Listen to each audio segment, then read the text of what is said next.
Entzute alda?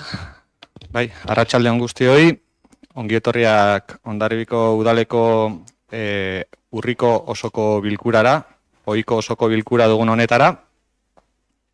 Ongietorri zinegotzi guztiak, eskerrik asko, baita herritarrei ere ongietorria eta udal teknikariei ere eskerrak ordu hauetan hemen egoteko lan hartzeagatik. Hasieran hasiko gara beti bezala eguneko aztergaiak onartzen. Horretarako atzo bozeramaile batzordean onartu genituen bai eguneko aztergaiak, bai aurretik proposatuta ziren proposamenak, baita bidean adostu ditugun mozioak edo proposamenak ere, eta horren harira aipatu nahi dut, hasiera batean onartuta zegoen gai zerrendan aldaketa batzuk egin direla. Honela 14. puntuan, idazkari jauna mesedez apuntatzeko, 10.803 sarrera erregistroa duen EAJ-PNV, EH Bildu eta Otxanitz udaltaldeek aurkezturiko proposamena Euskal Autonomia Erkidegoko Auzitegi Nagusiaren 4-5/2023 epaiari buruzkoa izango da. 15. puntuan 10.806 sarrera erregistroa duen idatzia EH Bildu, PSE, EAJ eta Otxanitz udaltaldeek aurkezturiko proposamena edo mozioa eraikita dauden etxe bizitza ezberdinak alokairu sozialera bultzatzeari buruzkoa izango da. 16. puntua 10.807 sarrera erregistroa duen idatzia EH Bildu, PSE, PNV eta Otxanitz udaltaldeek aurkezturiko mozioa herriko aparkalekuen inguruan azterketa egiteari buruzkoa izango da. Eta 17. puntua urriak 30, 10.807 sarrera erregistroa duen eta PSEek aurkezturiko memoria egunari buruzko idatziaren aztergaia izango dugu. Honela 17. puntua zena alkate dekretuei buruzko berri ematea 18. puntua izango da eta erregu eta galderak 19. puntua izango da. Gai zerrenda horrela geratzearen alde bozkatzeko eskatuko dizuet. Aldeko bozkak. Hau batez, uste dut, izan dela ez da. Ongi da, behin eguneko aztergaiak adostuta, abiatuko gara puntuz puntu. Ikusi du. Gure mozioa ere nahiko genuke bozkatu. Eguneko zerrenda sartzeko. Eguerdian hitz egin dugu, atzo adostu genuela bozeramaile batzordean gai zerrenda. Gai zerrendan adostu genituen puntuak jasota daude eta gaur eguerdian proposatu dizudan bezala denbora arazoa dela eta taldeek bai zuen mozioa bera aztertzeko eta proposamenak egiteko denborarik ematen ez duenez eta hilabetero ohiko udalbatza burutzeko autua egin genuenez, azaroan berriro izango dugularik ohiko udalbatza bat, azaroko udalbatzan aztertzea proposatu dizut. Orduan, horren inguruan esan diazu erantzungo zeniala eta ez diazun ez erantzun, ulertzen dut, baiezkoa zela. Baiezkoa, beste da ezeskoa esango nizun. Baiezkoa zela, azaroan eztabaidatzea. Ez, baiezkoa zela gauzatuko genula eta bozketera emango genula. Eta aldi berean, proposamena izango zirela bat atzo aztertutakoak eta onartutakoak, eta gaur guria sartu den horretan, bi bozketak egongo zirela. Ados, nahi badezute bozkatzea, bi mozio orduan bozkatuko ditugu udalbatza honetan eztabaidatzeko. Bozkatuko dugu ia gai zerrendan sartzen ditugu. Bata EAJaren mozioa izango da eta bestea Otxanitzek erregistratutako mozioa izango da. Bozkatuko dugu.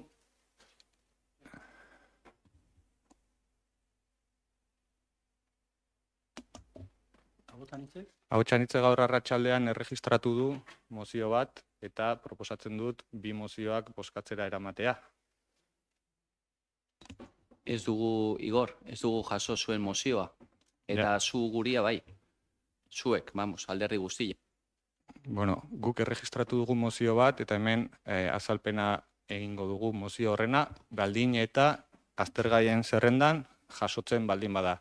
Ez baldin bada aztergaien zerrendan jasotzen, ez dugu eztabaidatuko gaur, eta nire proposamena esan dudan bezala lehen, azaroko udalbatzan eztabaidatzea da, eta bueno, uste dut denok edukiko dugula azaroko udalbatzan eztabaidatzeko aukera.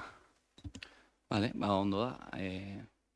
Boskara emango ditugu bi mozioak, baina berriz esaten dut, zuen mozio ez dakagula guk aztertzeko eta ez da irakurtzeko. Eta nik berriro errepikatuko dut zuen mozio ez daukagula aztertzeko eperik izan. Adostuta geneukala aztergaien zerrenda bat bozeramaile batzordean, eta ez dela errespetatu bozeramaile batzordean adostutako gai zerrenda. Are gehiago esango dut, zue gobernu taldean zinetenean horrelakorik etzen duten onartzen. Eta etzen duten onartzen bezala... Igor, barkatu hori, gezurra da, zen behin baino gehiotan onartu ditugu, azken ordukoak lehen gobernun ginela. Eta betidanik egon diren mozio guztiak mai gainean. Zuena ez dago. Beraz, nik ez dakik guria egongo epez kanpo, baina zuena ez dago mai gainean. Gonzalo Carrion jauna, hori ez da egia. Aurreko bozeramaile taldean ginenak badakigu nola ezarrita zeuden mozioak aurkezteko irizpideak, eta azkeneko egunean udalbatza aurretik aurkezten zuen bakarra mozioen kontramozioak EAJ taldea izaten zen. Orduan, nosbait gertatu baldin bada mozio bat aurkeztea udalbatza hasi aurretik, izan da justifikatuz urgentzia baten arrazoia. Kasu honetan eman ez dena, eta nire proposamenak mahai gainean jarraitzen du, azaroan eztabaidatzeko gaia dela ez dagolako urgentziazko arrazoirik mahai gainean, oraindik ez da arrazoizko urgentziarik adierazi, eta nahi badugu gaia komplikatu eta gai guztiak horrela modu tentsio modu batean eraman ditzakegu eta egin dezakegu hemen bakoitzak ikusten duen formula, baina berriro errepikatuko dut. Gaur goizean ez. Eguardian helarazi zaigun dokumentu bat nahi da gaur eztabaidatzera ekarri, adierazi denean denbora behar dela horrelako gaiak eztabaidatzeko, hausnartzeko, partekatzen saiatzeko, hemen EAJ taldeak behin eta berriro adierazten du, berak ez duela horrela ikusten eta bozkatzea nahi duela aztergaien gaian sartzea, eta aztergaien gaian sartzea baldin bada gaur eguardiko mozio bat, gaur arratsaldeko mozio bat ere ahotsanitzek proposatutakoa bozkatzea proposatuko dugu, eta nahi baldin bada eztabaidatu gaur eztabaidatzeko prest. Nire proposamena berriro esango dut azaroko udalbatzan eztabaidatzea izango dela, baina bozkatzeari emango diogu noski. Bai, ados, momentu bat, A ver, barkatu, pero me parece todo tan kafkiano, hain deritzot, honi den hori hain kafkiarra, hasi garela plenoan, baina eruditzen zain modurik txarrenean. Nik nola edoala EAJ-arena atxu zautunen azkenengo orduan. Gaur goizean izan da. Bien, yo lo conozco. Nik badut horren berri. Hemen izan dira kasuak, egunean bertan ezagutu ditugunak, bozkatu egin da. Ia osoko bilkuran jasotzen zen ala ez, nik ez daukat arazorik, baina bozkatu nahi nuke, zuena ere, baina ez dut horren berririk. Eta segin behar duen, zein da planteamendua, zer egiten dugu olako gai baten? Ona da, hasi dugu udalbatza hasi dugun bezala, izan ere aurrez hitz egindakoa zegoena errespetatu ez delako. Eta errespetatu ez denez aurretik adostuta zegoena, berriro errepikatzen dut, bozkatuko dugu aztergaien gaian sartzen dugun edo ez dugun sartzen, baina errepikatuko dut. Agotxanitzek arratsaldean sartutako mozioa azalduko da. Eta azaltzen denean, bozkatzeko aukera izango da, gaur eztabaidatzen badugu. Bestela, azaroko udalbatzan modu arrazoitu batean eta epeak errespetatuz, bozeramaile batzordean aztergaien zerrenda onartzen denean kontutan edukiko dira, beti egin ohi den bezala. Bueno, hori, zuk esango duzu.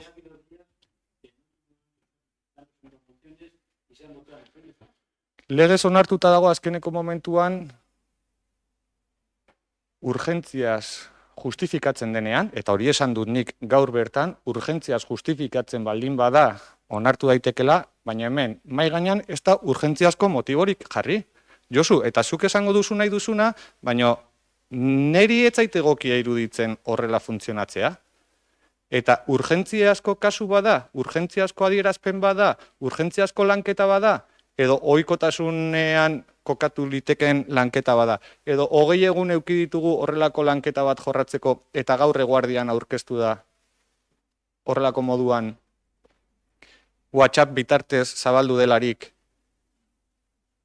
Bueno, nik ez dut ikusten egokia denik. Bai, gukitza hartu nahiko genuke, niruditzen zaigulako, zerbaitengatikan ere atzo bildu ginela bozeramaileak, gai zerrenda lantzeko, galderak egiteko, hau da, hau prestatzeko, eta inongo ematen ari garen olako jokaera kaskarra hau ez erakusteko herriaren aurrean, ez zait iruditzen ez errespetuzkoa eta ez logikoa, eta hori, eta jakiten ez, berria garela honetan, gu galdetzen genuen zeintzu dia denbora, non dago margena, joku arauak ere jakiteko zeintzuk diren, eta ulertzen dugu gaur dago, edo esateko atzotikan gaurrera aurkeztutako proposamen hori, ez da hola urgentzian fundamentatuta orduan, gu behintzat iruditzen zaigu, eta errespetuz ere, idazkariei, lanean dauden guztiei, gaur udalbatza egitea posible duten guztiei gai zerrenda bat egotea, eta horretik orduan, ez zaigu egokia iruditzen, momentu honetan gertatzen ari den hau.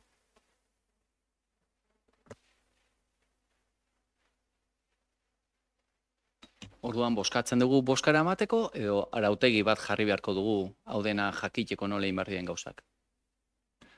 Arautegi bat badaukagu. Nere proposamena azaroko udalbatzan eztabaidatzea da. Errepikatu dut 3 edo 4 aldiz. Norbaitek nahi badu hala ere gaurko eguneko aztergaien barnean sartzea 2 mozio hauek bozkatuko dugu. Zein da eskaera neregatik, nik esan dizuet, proposatzen dut azaroan eztabaidatzea. Zuek erabakiko duzute, norbaitek nahi badu gaur debatitzea, bozkatu beharko dugu, aztergaien zerrendan sartzen den edo ez den sartzen. Orduan, berriro berretxiko naiz, neregatik, denborarekin ongi landuta eta bakoitzak berez azalpenak emateko denbora izan dezan, nere proposamena azaroan eztabaidatzea izango litzateke. Hola ikusik eta boska pasa behar dugunetik, gu boskara nahi dugu, eta boskaren segun zehatetzen boska horretan, erabakitzen dugu, bai edo ez?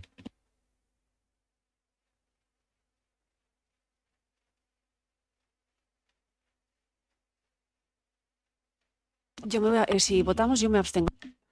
Boskatu behar badu honik abstentziora joko dut, ez dudalako alferreko eztabaidatan sartu nahi, inora ez garamatzatelako, hori delako nire iritzia. Boskatzea nahi baldin badu EAJak, boskatuko dugu, baina lehenengo boskatuko duguna da ea planteatzea dagokion edo ez.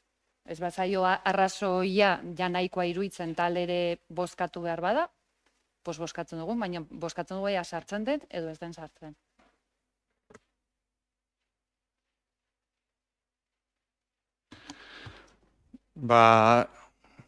Denok iritzi badiego azaroan sartzea egokia dela, azarorako utziko dugu gaur erregistratutako bi mozio horien eztabaida eta abiatuko gera beraz lehenengo puntuarekin.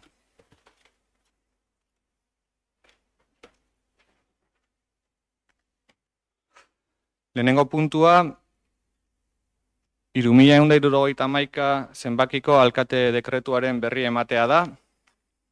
Bertan jakinarazten da gizarte zerbitzutako langile batek beste toki batean funtzionario plaza atera duela eta bere hemen burutzen zuen funtzioak utzi egiten dituela eta horren berri udalbatzan emango dela. Beraz, jakinarazten dizuet, gizarte zerbitzutan genuen aldi baterako teknikari batek bere funtzioak hemen burutzeari utzi diola eta bere ordezkoaren kontratazioan buru belarri gabiltzala eta ez banago oker, azaroak 2 hasiko dela bere ordezkoa interino bezala ere Hondarribiko udalean lanean. Galderarik?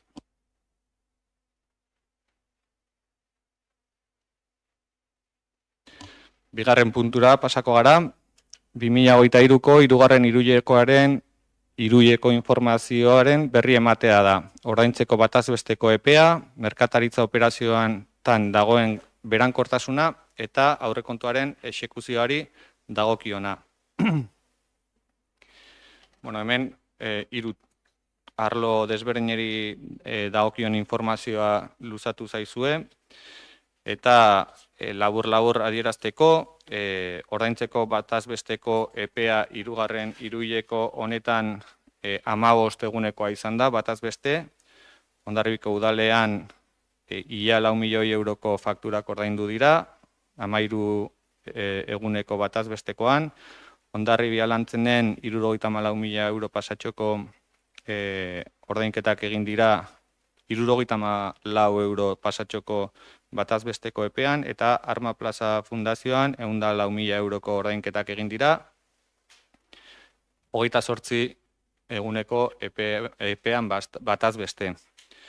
Esan beharra dago, araudiak esaten duela, administrazio publikoko ordainketak 30 eguneko epean burutu behar direla, eta beraz, ondorioztatu dezakegu, ia 4 milioi euro pasatxoko kopuru horretan faktura gehienak ordaindu direla arrazoizko epe batean, salbu Hondarribia Lantzenen egiten diren ordainketak, beste behin ere, epez kanpo ordaintzen ditugularik. Eta aurrekontuaren exekuzioari dagokionean, 3. hiruileko honetan ditugun datuak dira, 9 hilabetetan onartutako eskubide garbiak 21 milioi euro edo 22 milioi euro eskasekoa dela, 21.825.000 euro eskasekoa, eta onartutako obligazio garbiak aldiz 17 milioi eurokoak pasatxo direla. Honela ikusi dezakegu, hasiera bateko aurrikuspenetik, diru-sarreretan jasotzen dugula aurrikusitakoaren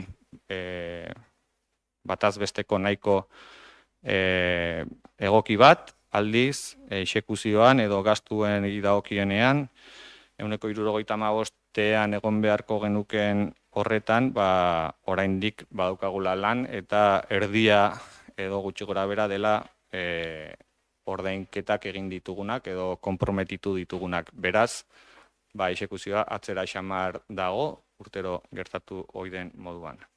Galderarik?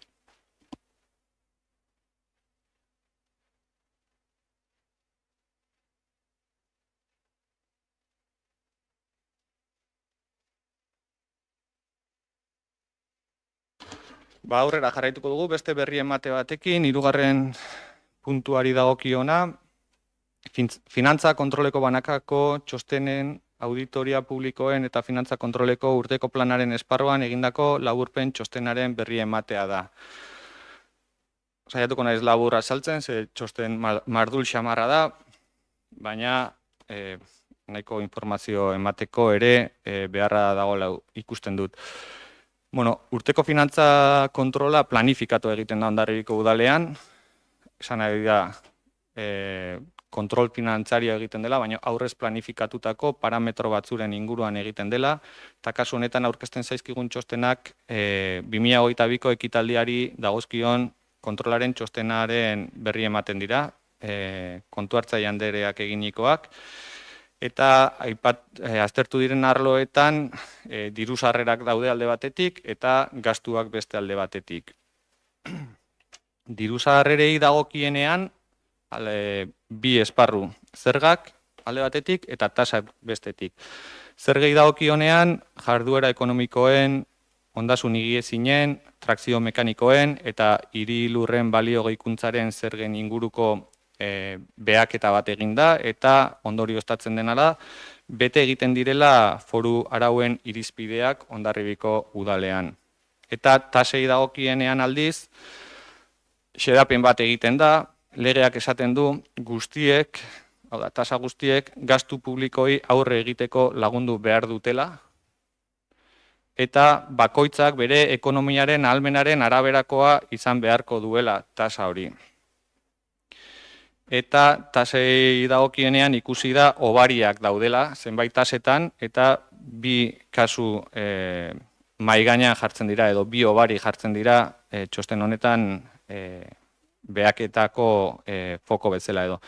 Alde batetik jarduera lizentziak ematearen eta establezimenduak irekitzearen ondoriozko tasaren araudian aipatzen da 150ko hobaria jasoko dela alde zaharrean burutzen diren ekimenetan, eta bestalde batetik hirigintza lizentziak emateari buruzkoan baitare jasotzen da 150ko hobaria jasoko dela alde zaharreko hirigintza lizentziak ematen direnean.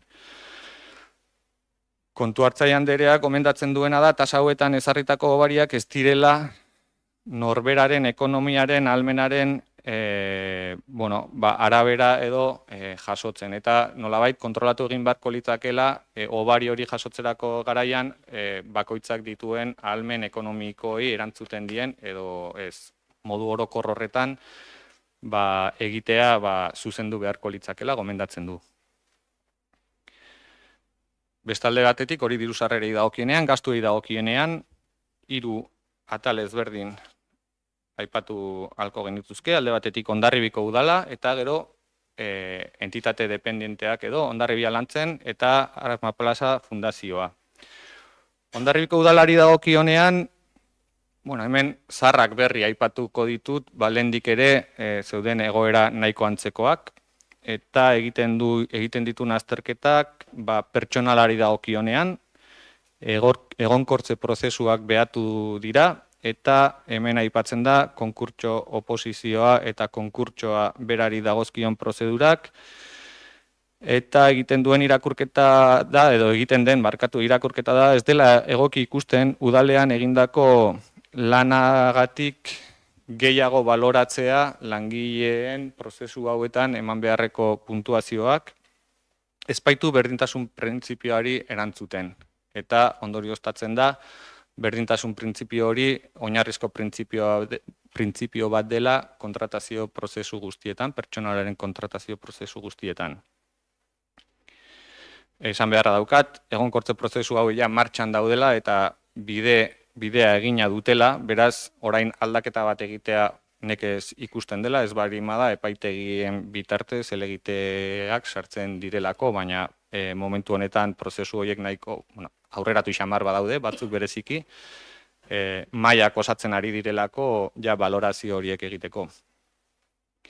Eta gero, kontratu prestazio zerbitzuei dagokienean, egiten du kontratazio handien irakurketa bat edo behaketa bat, eta 5 ohartarazpen ezberdin egiten dira 17 espedienteri dagokionak, eta kontratazio txikiari dagokienean 25 zerbitzu kontratazio txiki bitartez kontratatzen dira, eta egiten den irakurketa sektore publikoko kontratuen legearen aurrikuspenak edo oinarriak ez direla errespetatzen eta gomendioak egiten dira hori zuzentze aldera. Irakurketa bat egiten du ere, kredituen judizioz kanpoko azterketari buruzkoa, eta baita diru laguntzei dagokienean ere, 4 espedientei dagokien ohartarazpenak jakinarazten dizkigu. Aipatu dut lehen ere, mendeko erakundei dagokionean egiten den azterketa, Arma Plaza Fundazioa eta Hondarribia Lantzeneri dagokionak, eta hemen bereziki aipagarriak diren gai batzuk, edo nik horrela jaso ditudanak behintzat aipatuko ditut, alde batetik pertsonalari dagokionean, entitate dependente hauek ez dute langilerik, eta udaleko langileak lanean aritzen dira entitate dependente horien hainbat funtzio burutu ahal izateko, dagozkion hitzarmenik gabe, hitzarmen horiek jaso beharko lukete udaleko langile burutzen dituzten funtzioak entitate horietan, eta zenbat etxi beharko litzatekela jardunaldiaren ze kopuru egiten duen entitate bakoitzean, udalean edo entitate horietan, eta bere diru sarreraren edo lansariaren kopuruak ere desberdindu egin beharko liratekela entitate bakoitzari dagokionean. Bestalde ere aipatmena egiten da, azpikontratatutako zerbitzuen bidez urte luzez lanean ari diren langileak, bertako langile diren edo ez jakintasun juridikoa eragiten dutela. Eta horren inguruan ere hausnarketa bat egitea proposatzen da. Mendeko erakunde hauetan kontratazio prestazio zerbitzuei dagokienean, bi aipamen egingo ditut, alde batetik Hondarribia Lantzenei dagokiona, eta hondartza kiroldegiko guztiak eta kontratuak iraungita daudela aipatzen da, baita tabernari dagokionean eta baita kiroldegiari dagokionean ere, eta ez direla kontratatzen diren zerbitzu horiek dagokion bezala publikatzen. Aldiz, Arma Plaza Fundazioan egoera antzekoa ematen bazen ere, aurretik zuzenketa hori egin dela aipamena egiten da, 2022. Urteko ekitaldiari dagokion azterketa honetan.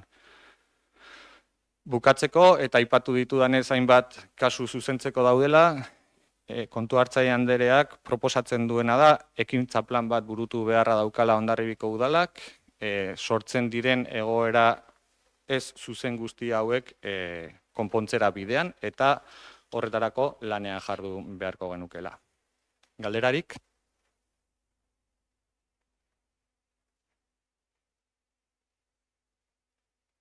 Ulertu da? Bai, eskerrik asko.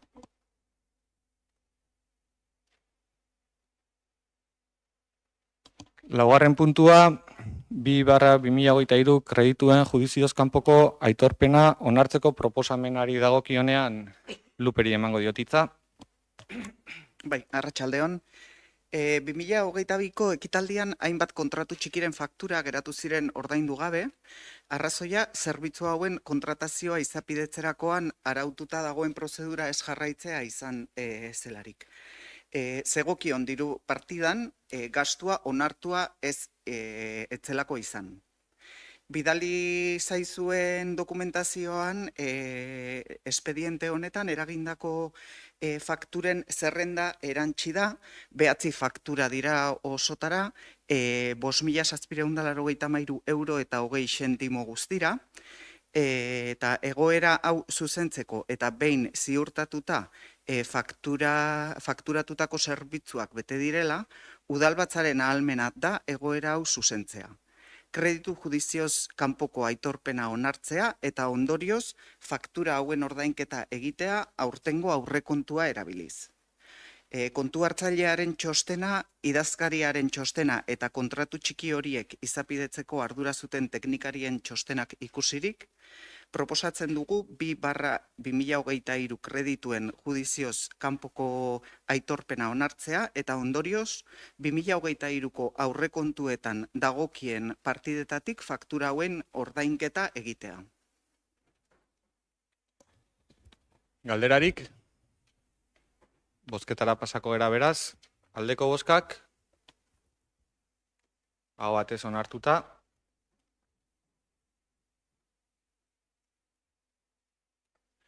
Bosgarren puntuari dagokionean, kobratzeke dauden saldoen arazketa onartzeko proposamena ere Luperi eskatuko diot azalpena. Bai, martxoaren 30ean ospatutako udalbatzan 2022ko aurrekontuaren likidazioaren berri eman zen. Eskerostik, udal diruzaintza zerbitzua kobratzeko dauden eskubide batzuk preskribatuak daudela jabetuz, eta udalaren errealitate ekonomiko-finantzieroaren eta aurrekontu errealitatearen irudi fidela emateko proposatzen du, batetik, deklaratzea preskribatu dutela, lehenengo eta bigarren erazkinean zerrendatutako kobratzeko dauden eskubideak, guztira 287.908 euro eta 69 zentimo, eta bestetik, baja ematea aipatutako eskubideei bai kontabilitatean eta bai udal dirubilketan. Galderarik? Bozketara pasako gera beraz, aldeko bozkak? Hau batez? Ez? Barkatu ez dizut ikusi. Kontrako bozkak? Abstentzioak? Gehiengoz onartu da beraz.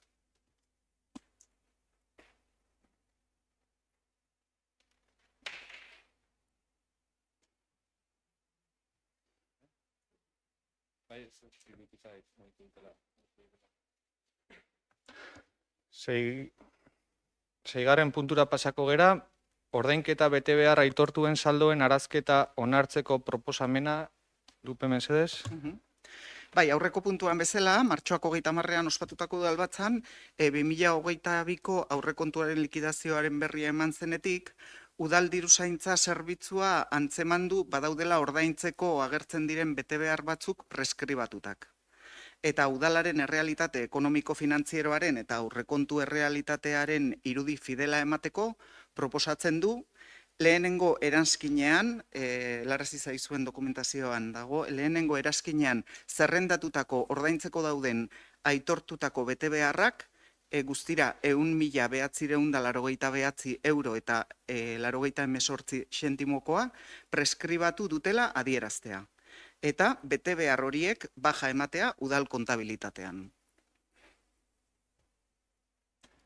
Galderarik? Bozketari ekingo diogu. Aldeko bozkak? Kontrakoak? Abstentzioak?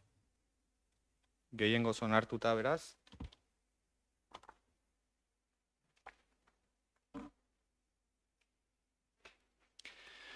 Zazpigarren puntuari ekingo diogu.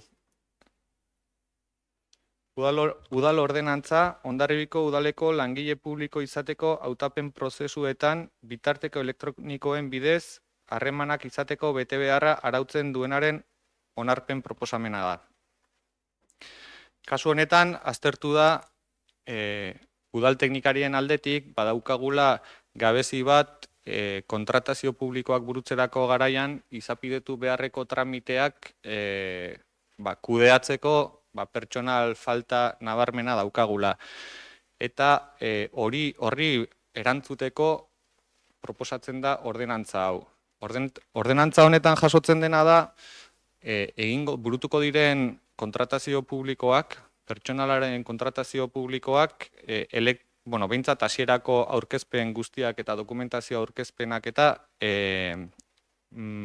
bitarteko elektronikoen bitartez burutzea. Eranskinetan adierazten da aldiz salbuespeneko egoera batzuk jasoko direla. Eta salbuespeneko egoera horiek izango dira C2 eta C2 azpetaldeko eta elkarte profesionalentzako egingo diren deialdietan horrela justifikatuta, beharrezko hori ez dela nahikoa justifikatuta, betiko moduan edo paperean aurkeztu ahal izango direla bai eskabideak eta baita dokumentazioa bera ere. Eta helburua da azken finean langileek gailu elektronikoekin lan egin behar dutenak ahalbidetzeko beraiei eskatzea gaitasun hori erakustea eskaera egiterako garaian eta tramitazioa egiterako garaian. Eta gailu elektronikoak erabili behar ez dituztenei nahita nahiez, salbuespen egoerak ezarriko dira papereko dokumentazioan aurkezteko aukerarekin. Uste dugu horrela tramiteak erraztu ahal izango ditugula udalean eta ditugun pertsonal gabezien arazoen aurrean ere, errexago eta dinamikoago egin burutu ahal izango ditugula kontratazio prozesuak. Ulertu da edo galderarik? Bozketara pasako gera, aldeko bozkak, aho batez onartuta.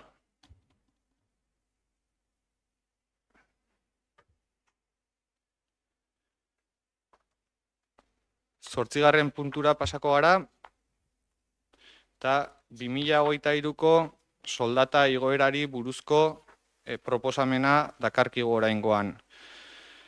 Urte hasieran onartu zen Hondarribiko udalean 2,2% soldata igoera udal langileentzat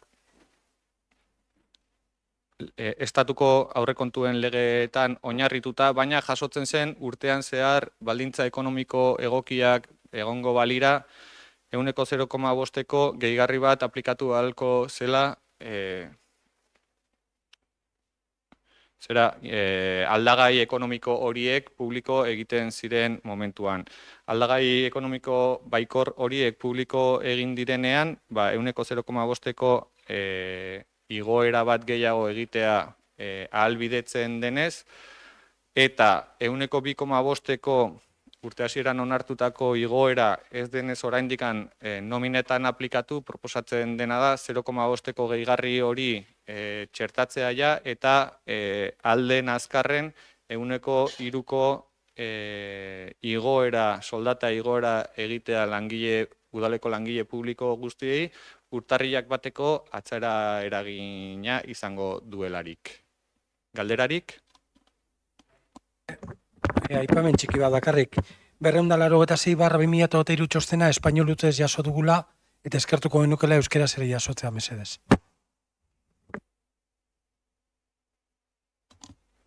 Kontutan hartzen dugu egindako eskaera itzulpenera pasatzeko eskatuko dugu eta alden azkarren zuekin partekatuko dugu euskeraz ere egindako txosten hau. Ados? Besterik?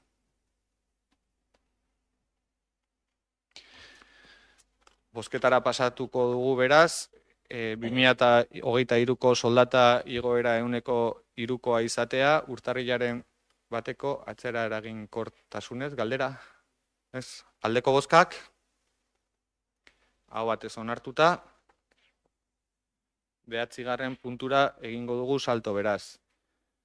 Txingudi ikastola ikastetxeko obrak direla eta eraikuntza, instalazio eta obren gaineko zergaren 185ko obaria aplikatzeko interes orokorreko obra aitortzeko proposamena litzateke. Ez ditxu mesedez? Eskerrik asko Igor, arratsaldeon guztioi.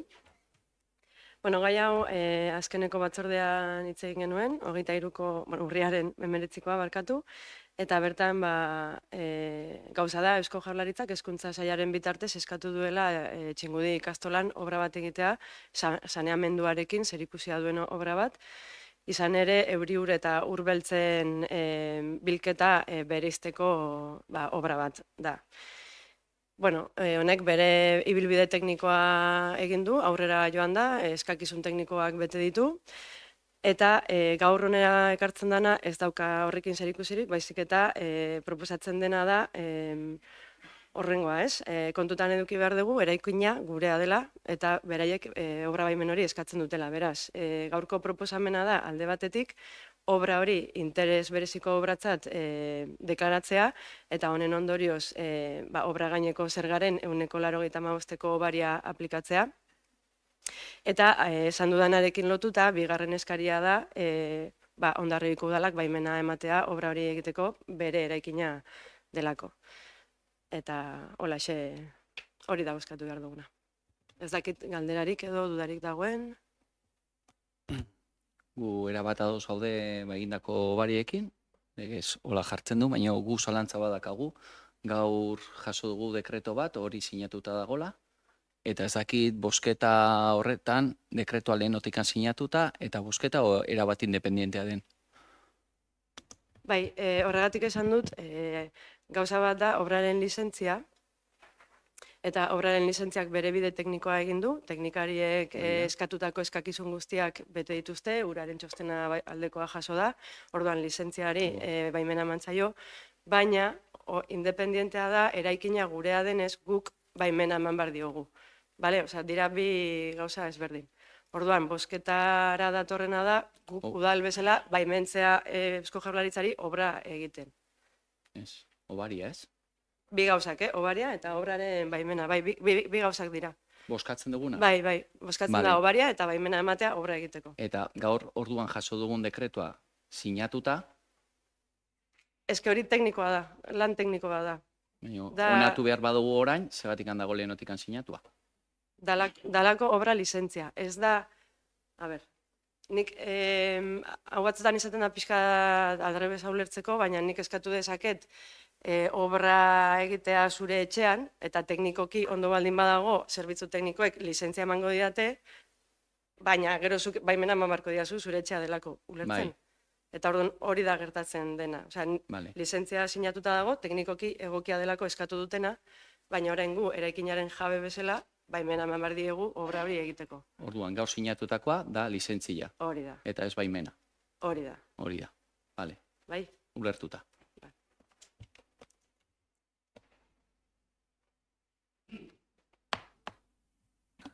Ongi da, gaia ulertuta bozketara pasako dugu. Aldeko bozkak. Hau batez, uste dut.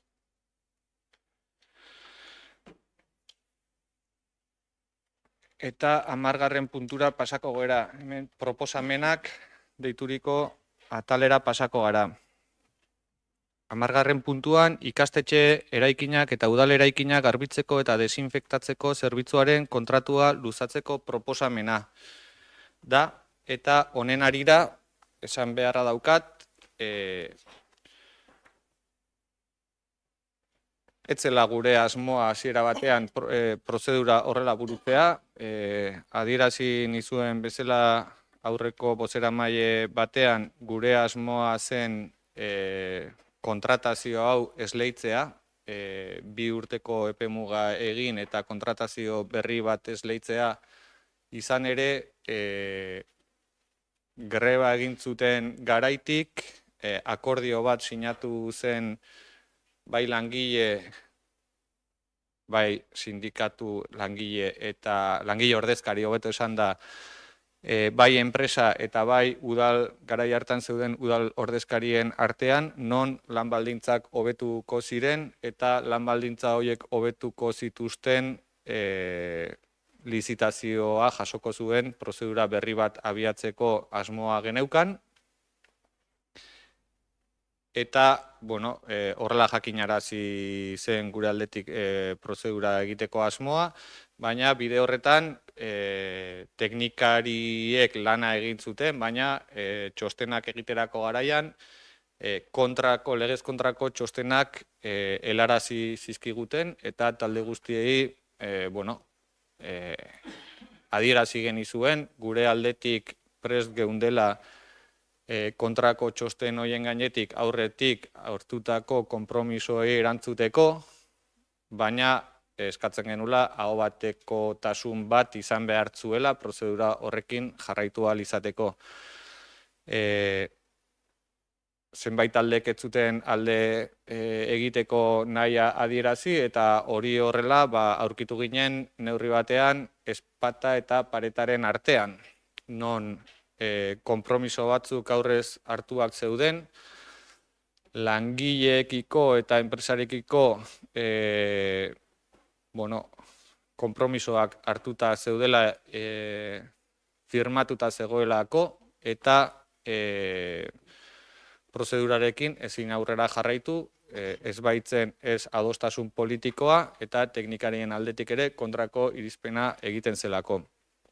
Beraz, kontratuak berak, orain indarrean dagoen kontratua jasotzen zuenez, kontratua bera luzatzeko aukera 2 urtez, hau da, urte bat gehi urte bat, erabaki duguna da gaia ongi aztertu eta ondorioak ondo aztertu bitartean, prorroga bat egitea urtebetekoa zerbitzu honena, saiatzeko datorren urtean zehar egoera aldeko txostenekin izatea, lizitazio berri bat behar beharrezkoa da, eta egiten dugun urrats horietan teknikarien eta politikarien aldeko irizpena eukitzea.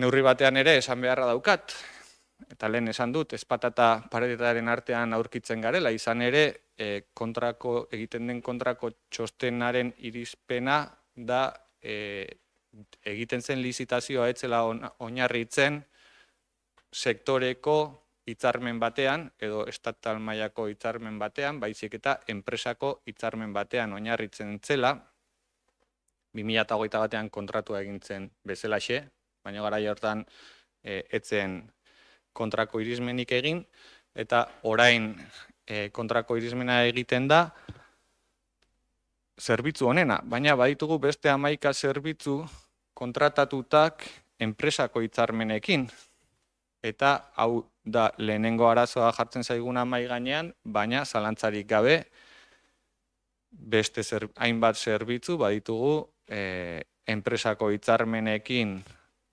sinatutako akordioetan oinarritutako pleguak aterata, eta langileen baldintzak hobeak dira sektoreko, probintziako edo estatu mailako hitzarmenak baino. Beraz, guk argi daukagu langileen baldintzak errespetatu nahi ditugula, ez dugula adibidez eros ahalmentasunik galtzea nahi langileek, eta horretarako noski enpresako hitzarmenako hobeak dira sektorekoa, estatu mailakoa baino. Eta horren arira, esan dizuedan bezala, momentu honetan proposatzen duguna da luzapen bat jakinda egoera konplexu baten aurrean aurkitzen dela Hondarribiko udala, agian ere ikus dezakegu aukera bat bezala, ez dugu deskartatzen hau ez denik aukera bat, izan ere egin beharreko azterketa horretan eta arrazionaltasun ekonomikoari begira,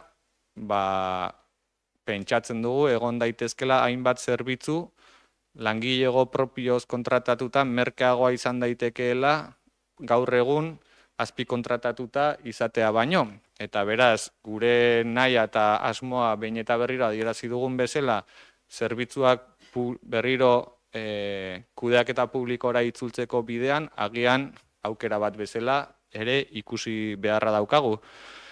Eta hori guztia esanez, proposamena egiten dugu, ikastetxeko eraikinak eta udal eraikinak garbitzeko eta desinfektatzeko zerbitzuaren kontratazioa urtebetez luzatzekoa. Zergaitik ekarri dugun modu honetan, urria amaitu aurretik egin behar delako, bestela bageneukan denbora gehiago lizitazioa martxan jartzeko, baina luzapena egiteko epe batzuk errespetatu behar dira, eta ezin genuen luzapen hau proposatu hurrengo udal batzan, eta horregatik proposatu dugun modu honetan. Galderarik? Bai, arratsaldeon. Beste behin. Gure ustez, udal kudeaketaren batzordean tratatzeko gai bat da, aurreko astian bozeramaile bileran ondoren, aipatu zenigun, zeintzu ziren aukerak, eta zu ezinen, uste dupe zegola, eta orduan, gure ustez, ez da lekua adierazteko. Ala adierazi, hau dakagu mai gainean, eta ingo dugu tratatu, baina hurrengo gunean algenun udal kudeaketa batzordea martxan jarri, o konbokatu, batez ere gaia saltzeko.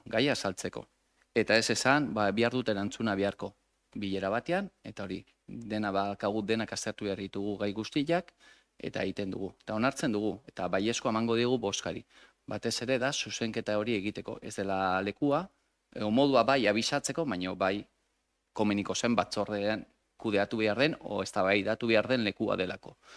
Eta beste behin, aurreko astian, ostegunean sinatu zenula dekretua luzapena martxan jartzeko, eta idazkari jaunari behin dekretua sinatuta alda ekarri bozketara.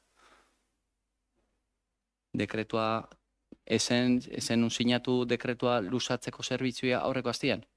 Tramitazioa martxan jartzekoa izan Tramitazioa daiteke, martxan jartzea. baina ez luzapenaren Ez, tramitazioa martxan baina eske jartzea, ezberdina da, onartu da. zeren pleguen, barkatu, erantzungo dizut, egin dizkiazun adierazpen guztiei. Begira, Gonzalo, tratatu zen gaia bozeramaile batzorde batean. bai, Eskatu genuen azkartasuna behartzuela gaiak, bestela ez baldin bazen pleguen tramitazioa aurrera jarraitzen eta pleguen tramitazioa hasita zegoen ere, aginduta zegoen pleguen lanketa martxan jartzea dekretu bitartez ere. Baina adierazi zen bozeramaile batzordean arazo honen aurrean geundela. Ondoren egin zen kudeaketa batzordea, udal kudeaketa batzordea egin zen, eta udal kudeaketa batzordean ere erregu eta galderetan adierazi zen gai honi buruzko arazoa. Aste honetako, atzo izan genuen bozeramaile batzordean berriro gai honen inguruan aritu ginen hitz egiten. Eman dire, eman beharreko azalpenak modu zabalean eremu ezberdinetan eta ez da bozkatzera eraman esan dizuean arrazoiagatik. Ekartzen delako onera hilabete amaitu aurretik egon behar duelako tramitazioak martxan. Baina azalpenak eman dira 2 bozeramaile batzordetan eta udal kudeaketa batzordean. 3 aldiz hitz egin dugu gai honi buruz. 3. 3 bider, bai. Zakenik. Nik Hala demostratu badiozu. dezaket, zeren horrela jasota dago, eta 3 aldiz hitz egin dugu gaiari buruz. Bueno, nik uste dut, beharrezkoak ziren azalpenak eman direla, urgentziazko prozedura ere azaldu dut, urgentziazko prozedura horren zergaitia, ari ginelako lanketa egiten beste norabide batean, eta norabide aldatu beharrean aurkitu garen honetan, urgentziaz ekartzen dugu onera, baino ez dakit, adieraztea ez dugula gaia hitz egin 3 bider aritu garenean, eta gaur 4. Iruditzen zait, ez dela zuzena. Esan dut, itzin dugula, baino ez, beritzeon lekuan. Horre, zuzenketa hori egiteko, Beste guztia ulertu dugu. Lekua esaten duzu udal kudeaketa batzordean izan behartzula, eta udal kudeaketa batzorde horretan ni kanpoko bilera batean nintzen, baina Lupe egontzen bileran, Lupek aipatu zuen, eta nik 2 bozeramaile batzordetan aipatu dut gaiaren inguruan. Orduan, iruditzen zait, nahikoa azalpen eman dugula ulertzeko zergaiti, modu honetan ekartzearen zergaitea. Eta gaiaren mamiaz ere aritu gara, eta idazkari jaunarekin horrela ekartzearen legezkotasunaz ere mintzatu nintzen, eta aukera ikusten genuen aukera hau zen, eta horrela egin dugu, arazo handiago bat ez dadin sortu. Bai, Igor barkatu. Gaur ekartzen dena da, zerbitzuaren kontratua luzatzeko proposamena. Bai, hala da. Eta ja martxan dago dekretos bidez, dago prozedura martxan. Ez ba. Kontratua luzatzea ez dago martxan.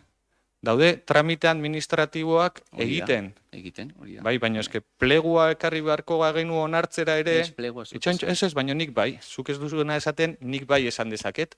Eta plegua egiteko izapidetu behartzen tramitazioa. Eta tramitazio hori izapidetzen jardun diren bezala teknikariak agindu zitzaien, naiz eta udal batzak ez duen onartu plegu hori esleitzea. Baina tramitazioak egiteko agindua eman beharra dago. Kontratuaren luzapena izapidetzeko tramitazioa ere agindu behar den bezala. Behin udal batzak onartzen duenean, onartzen baldin badu, luzapen hau egikaritu beharko da dagokion dokumentoarekin luzapen horren agindua, baina hori ez da egin oraindikan. Hori egingo da hilabetea amaitu baino lehen. Egin dena da, adierazi zaie teknikariei izapidetu behar direla tramiteak dagozkion epeetan gauzak egin ahal izateko. Ez baldin badugu hori egiten, ez dugu dagozkion epeetan prozedurak burutzea lortuko, eta horregatik izapideak martxan jartzeko tramitazio hori egin da. Hala dagokion bezala, ulertzen dut normaltasun osoaren barruan sartzen dela. Beste galderarik? Bueno, yo creo que hasiera batean alde bozkatuko dugu, pero en cualquier caso, Baina gaia hau errepikakorra da, behin da berriz etortzen da ekartzen dugu ona. Gobernu taldeak planteatu zuen hiru aukera horiek planteatu zituen, ez? Lehenengoa zen hau, luzapena, bigarrena zen lizitazio berri bat egitea, eta hirugarrena zen zuzenean udalak langile horiek kontratatzea. Aukera horiek genituen mahai gainean, ez dakit noiz izan zen, batzorderen batean izan zen, edo gobernu batzordean izan zen, ez dakit. Baina gai hau, dekretuz onartzen den gora bera, edo alkatetzak egiten duen gora bera, gai honek merezi du eta langile batzorde batean jorratu beharko genuke, eta hori esan izan dut nik beti. Ze legedia berriarekin eta hirugarren puntuan agertzen den txosten horrekin esanez nolabait homogeneizatu egin behar dela kontratazioen gaia. Eta horren ondorio da, hemen orain eskuartean dugun egoera hau. Une honetan, garbiketa zerbitzuekin loturiko lizitazio bat dugu, grebaren ondoren 2026 arte igoera batzuk egiteko konpromiso hartu genuen, baina orain ezin dugu bete konpromiso hori, non eta edo ez dugun kontratua luzatzen eta gero kontratu horretan hori jasotzen. Baina lizitazioetan zenbateko batzuk genituen eta enpresa gaur egun betetzen ari den konpromisoak desberdinak dira. Baina hori enpresaren arazoa da. Baina arazo bera izan dezakegu, adibidez, lorazainen gaiarekin. Arazo berbera izango dugu. Eta hirugarrena da, kiroldegian ere arazo bera gertatu daitekela, egunen batean erakunde municipalen mende geratzen bada kiroldegia, ikusiko dugu lizitazioak egoera bera izango dugula hor. Arazo nahiko potoloa dugu aurrean, ze konpromiso batzuk hartu ditugu hau honekin lotuta, eta iruditzen zait helburua dela nolabait gauzak argi esatea eta ikustea benetan zer egin dezakegun. Ze orain arte gauzak egin badira eta gero erreparoak izan baditugu edo arazoak etorri badira, hor ondorioak daude.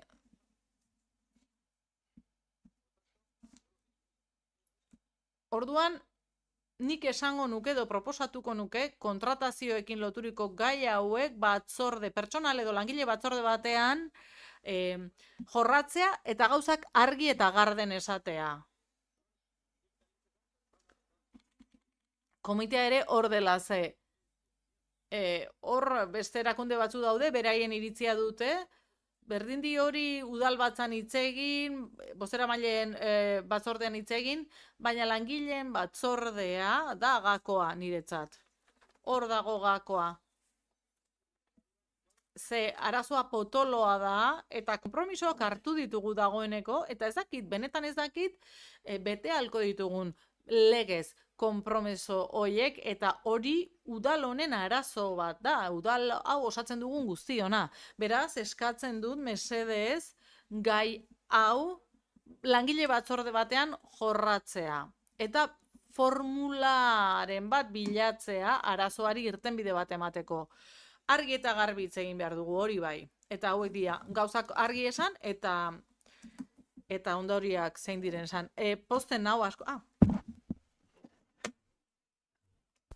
Gai honen inguruan, konkretu honen inguruan, 3 aukera zeudela mahai gainean, 3 aukera horietatik bat ezinezkoa zela epeengatik, hau da langileak edo zerbitzua publikora pasatzea epe hauetan ezinezkoa zela, hori ere zuk adierazi duzun bezala ezinezkoa zen. Eskerrik asko adieraztegatik beste 2 aukera egon dela mahai gainean, guk hitzartutako akordioak errespetatzearen aldekoa ginen, naiz eta etzegoen teknikarien aldeko irizpiderik. Eskerrik asko hori mai gainean jartzegatik ere, zeren gu ados ginen bai enpresarekin eta bai langilearekin udal honek hartutako konpromisoak bete egin behar genituela, bazegon beste talde bat ere, EH Bildu kasu honetan, adierazi zuena prestutasuna konpromiso horiek berresteko, naiz eta teknikarien irizpena etzen aldekoa, eta beste bi taldeek etzineten prest konpromiso horiek zituzten ardurak edo nolabait zuen gain hartzeko, eta eskertzen dut hain garbi hemen aditzera eman izatea. Nik gaiak puntu bakarrean ekarri dut bai bozeramaile batzordera eta baita nik edo udal talde honek baita batzordera ere gaiaren urgentzia zela eta urgentzia hau eta ezagutze hau teknikarien irizpide ez aldekoa zela orain jaso da. Orain arte ni dakidanez eta guk hemen eramaki dugun ibilbidean ikusi izan ditugu bai garbitzaileen plegu hau eta baita beste plegu batzuk enpresako hitzarmenarekin ez zutela eragozpen etengarririk edo kontrako txostenik. Nik behintzat ez ditut eta orain jaso dugu. Eta jaso dugunean eta erantzun bat eman behar dugunean modu urgentean egoera hori ez dadin okerragora jun, proposatu dugu eta hitz egin dugu, zuk esan bezala, gaiari buruz. Noski, hitz egin beharko dugu batzordean, baditugulako beste hainbat plegu egoera berdinean daudenak, eta zuk aipatu dituzunak badira, baina liburutegikoa gogoan dut, nola da? Etxeko laguntza zerbitzua, prebentzio komunitarioa,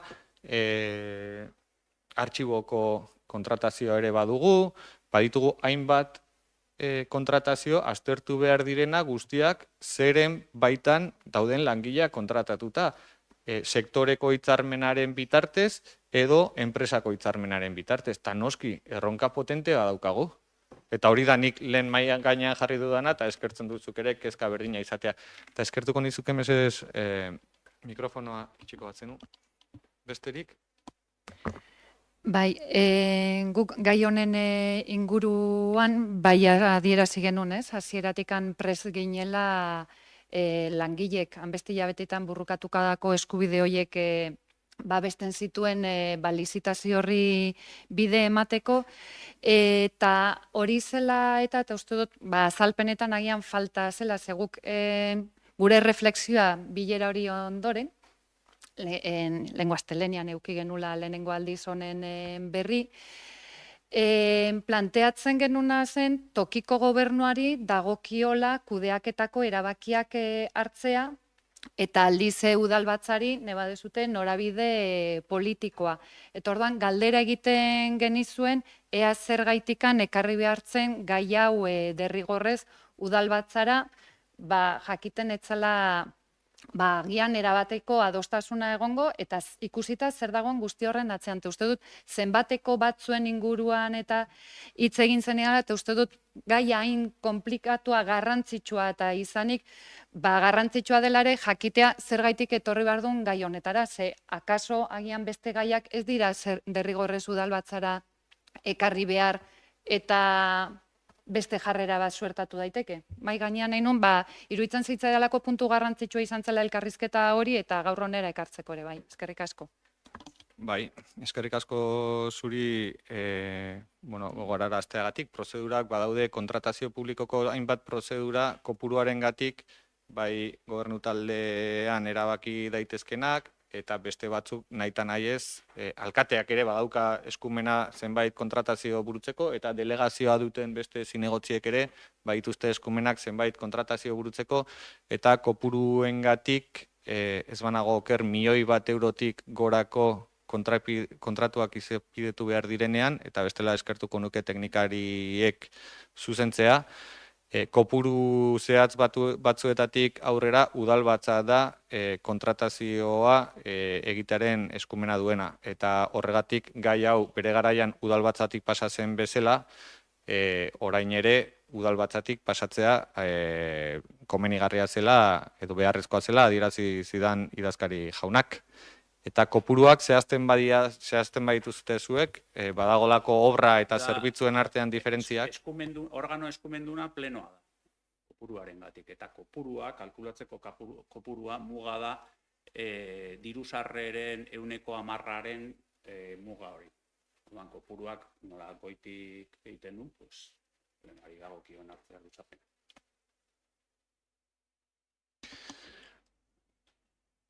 Zuzenketa eskertzen da, eta bozketara pasako dugu, ongi iruditzen bazaizue, aldeko bozkak. Aho batez, onartua. Lehenko txostena esan dugu ez genuela euskeraz, Altzabasego Laura bidali dit, 301 ere euskeraz dago? Bidali mesedez, bale? Agian gaizki, oker... Espedienteetan nire txostenak bi hizkuntzetan daude. Eta ez dakit zergatik hemen jaso den bakarrik hizkuntza batean, baina, espedientean bi hizkuntzetan dago. Ez, bidaliko dizut.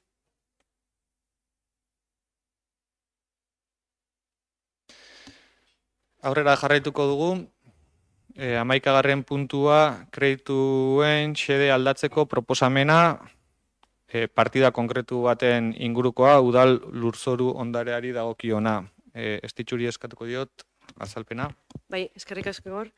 Bueno, egia esan puntu honetan, oraintxe bertan diskutitu dugun puntuarekin antzekotasunak ditu, alde batetik urgentziazko izaera hori, eta bestetik ere diru langa batetik gorako kantitatea zari garako, baina gaia hobeto ulertzeko testu ingurutxo bat egingo dut, izan ere puntu honek Mendelu auzoarekin zerikusia du, eta Mendelu auzoko Stanley eraikinarekin zuzenean.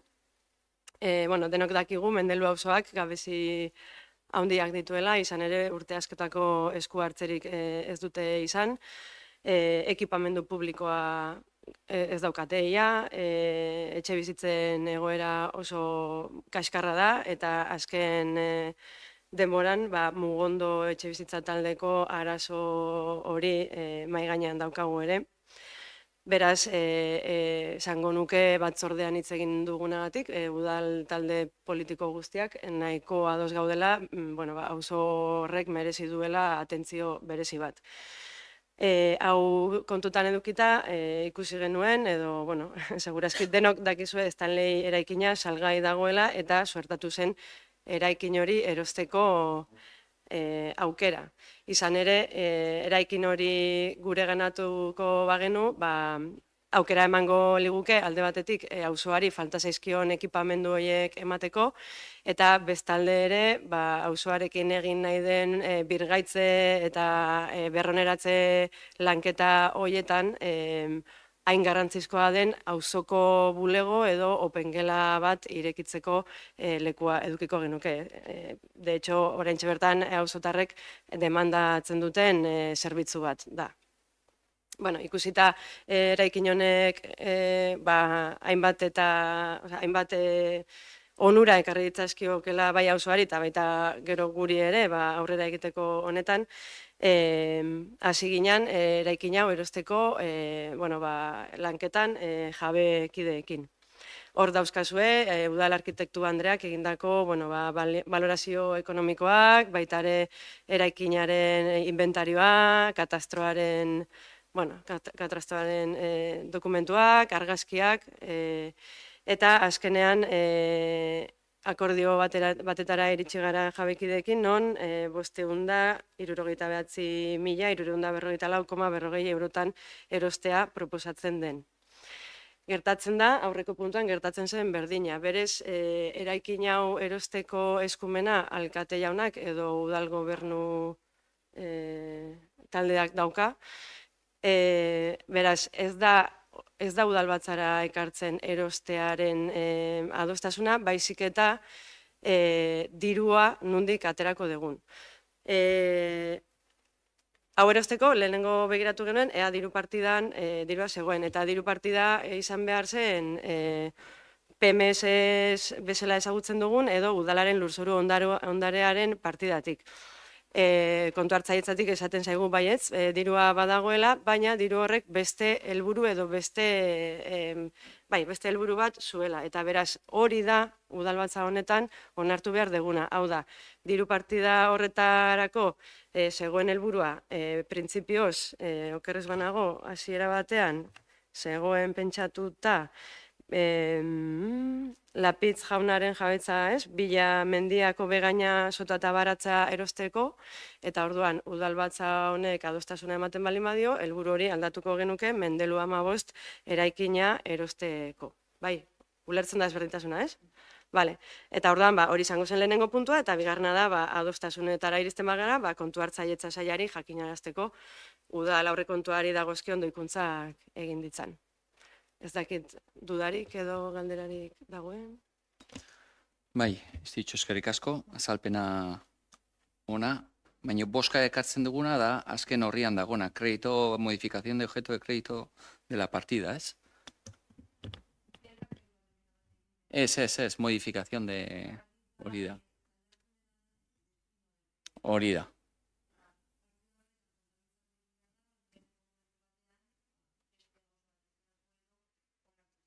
Vale.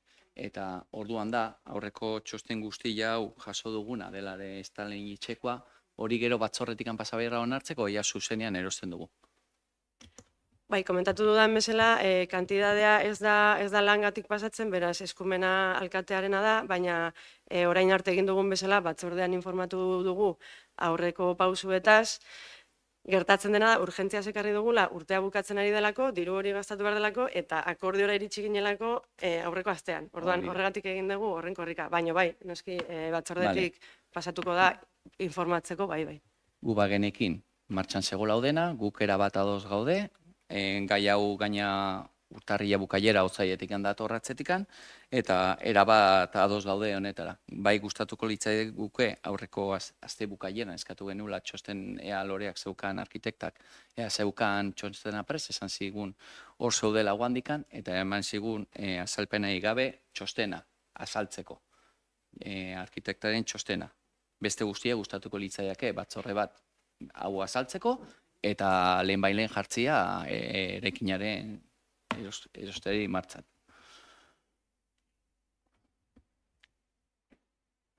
Bai, Josu.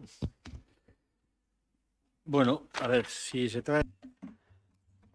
Gai hau ekartzen bada, hau da, kontu aldaketa bat, gogorarazi nahi dizuet, erosketa egin behar bada, kasu honetan, pentsatzen dut, egongo dela tasazio bat, txosten bat ere egongo dela, eta nola edo hala, gauza bat erosten denean, udalak egiten duenean, tasazio bat egin behar dela. Eta espero du gai hori ere aurrera ateratzea, ez berez eskualdaketa egitea, izapide bat jakitea, eraikin hori egiten dugunean jakitea, aditu batek tasazio bat egiten digula. Hori justifikatzen dela, Josu? Bai. Eta gero Gonzalok esan duen bezala, tramitazioak aurrera egiten duenean, batzordean azalduko dira emango diren pausuak. Bai. Beste galderarik, bozketara eramango dugu. Aldeko bozkak, aho batez, eta 12. puntura pasako gara, Alderdi Sozialista taldeak aurkezturiko proposamena Moriskot eraikina memorialeku izendatzeari buruz. Zuena daitza.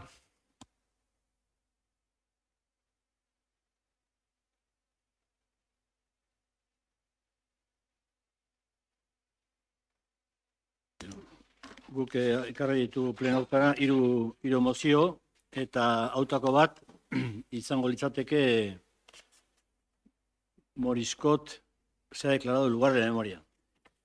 Aspaldi danik, Alderdi Sozialistaren lana izan da askotan, udaletxe honetan, memoriaren inguruan lana egitea. Eta azken finean, gauzak bere kontestuaren barruan, bere Orduan, el 31 de octubre del año 2022 se aprobó una ley de memoria democrática, que eso lo que hacía extender pues una serie de condiciones o cuestiones que luego, bueno, repercutía en...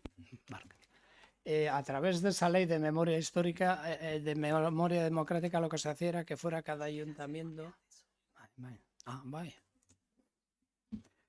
Guk geuk egin genuen lan bat, kasu honetan, zein zen ezarri beharreko memoria demokratikoa nola ezar ziteken gaur egungo testuinguruan. Eta gaietakoa, eta agertzen zena, eta bada liburu bat, udalak berak argitaratutakoa, lugares de memoria nahiko liburukotea da, eta hor Morizkot eraikina agertzen da, eta guk aurkeztu dugun mozioa, da gure taldeak eskatzen du memoria demokratikoaren legearen arabera, 51. artikuluan definitzen duelako zeintzu leku diren bai izan duten oroimen historikoan edo historian utzi duten garrantziagatik edo ikur mailakoa edo nolako ondorioak izan dituzten denon memorian eta ze lotura izan duten memoria demokratikoarekin.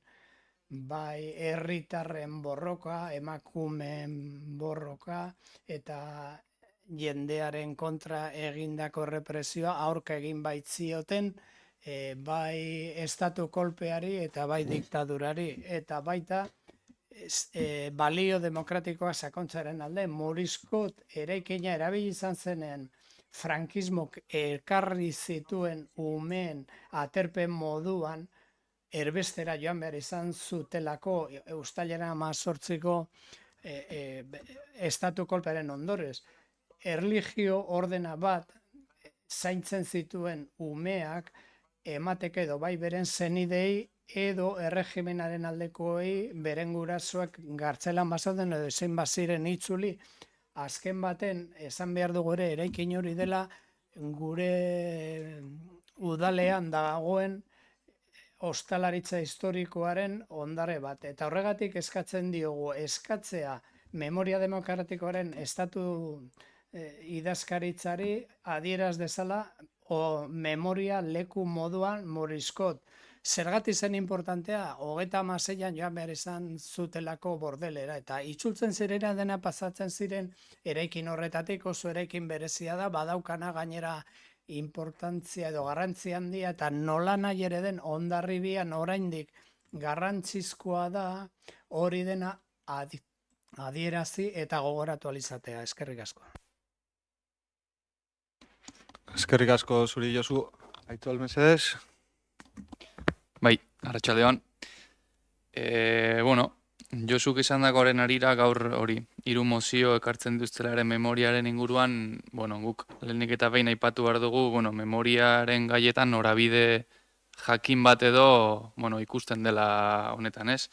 Nik uste dut memoriaren gaia alderdikerietatik at egon barko lukeen zerbait dela, orain arte bakeola bezalako figura bat eduki dugu, bertan dena, edo behintzat ateratzen zena, adostasunetik eta ateratzen zena, eta kasu honetan, mozio hau, ez inorekin aukera paktatzeko hitz egin gabe, eta iruditzi zaiguna pixkat deigarria edo kontraste askorik gabe. Zentzu horretan, behintzat gure hausnarketa ez, zergatik Morizkot, eta adibidez ez zergatik, adibidez Kaizarra izan zela milaka eta milaka hondarribitarrek bere herria utzi behar izan zuten lekua, Frantzira edo erbestera juteko, edo eta Guadalupeko gotorlekua bezalako tokiek ez. Baina, eraikinari dagokionez, nik uste dut, eta Josu legea aipatzeak behintzat bagaje bat edo behintzat babestu egiten gaitu, zuk esan bezala, nagusiki eraikina erabili zen, ostatu edo aterpetxe bezala aurrei, baina horrek badu tranpatxki bat. Gure iturriak erabili genitzazke, baina erabiliko dugu Pedro Barrusoren iturria. berak ere aipatzen du bezala, ¿es? Tras la ocupación de la ciudad, el hotel fue utilizado por las nuevas autoridades franquistas como lugar a donde se trasladaba a las personas que volvían de Francia, pero que eran afectas a los sublevados.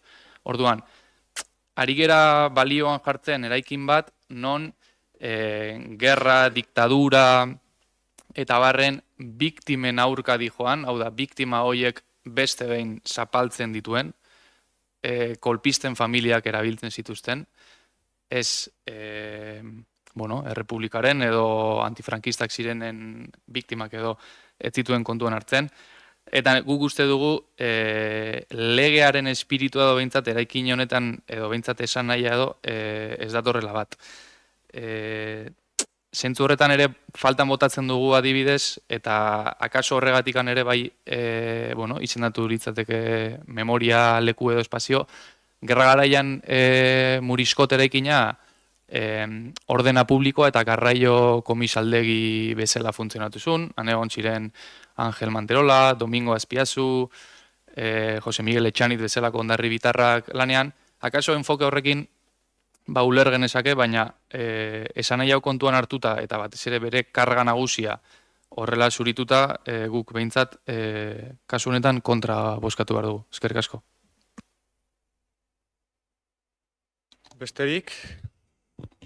Gonzalo, mesedez? Gu argudiok hartuta eta jakinda bizilagunekin hitz egin dela, unea ekarri baino lehen eta denon artean onartu dutela, gainera Josu ekarritako sistema horretan, Aitzoleri ez dio debatituko hala den edo ez, gutxi egorik, mesedez, baina gu alde ingo dugu eta Partido Sozialistaren mozioaren alde ingo dugu. Osondo, eskerrik asko besterik, Koldo, mesedez? Bueno, guk ere igual errepikatuko gara, baina aipatzekoa da. Uste dugu memoria modu partidistan ez dela erabili behar. Uste dugu kontzentuzko gaia izan behar duela memoriarena.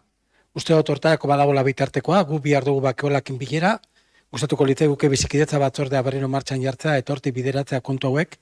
Iruditzen zaigulako oso importantea kontzentuz hartzea erabaki hauek. Eta guk ere kontra bozkatuko dugu. Eskerrik asko, talde guztien iritzia entzun da, ongi baderitzozue, bozketara pasako dugu. Aldeko bozkak, kontrako bozkak,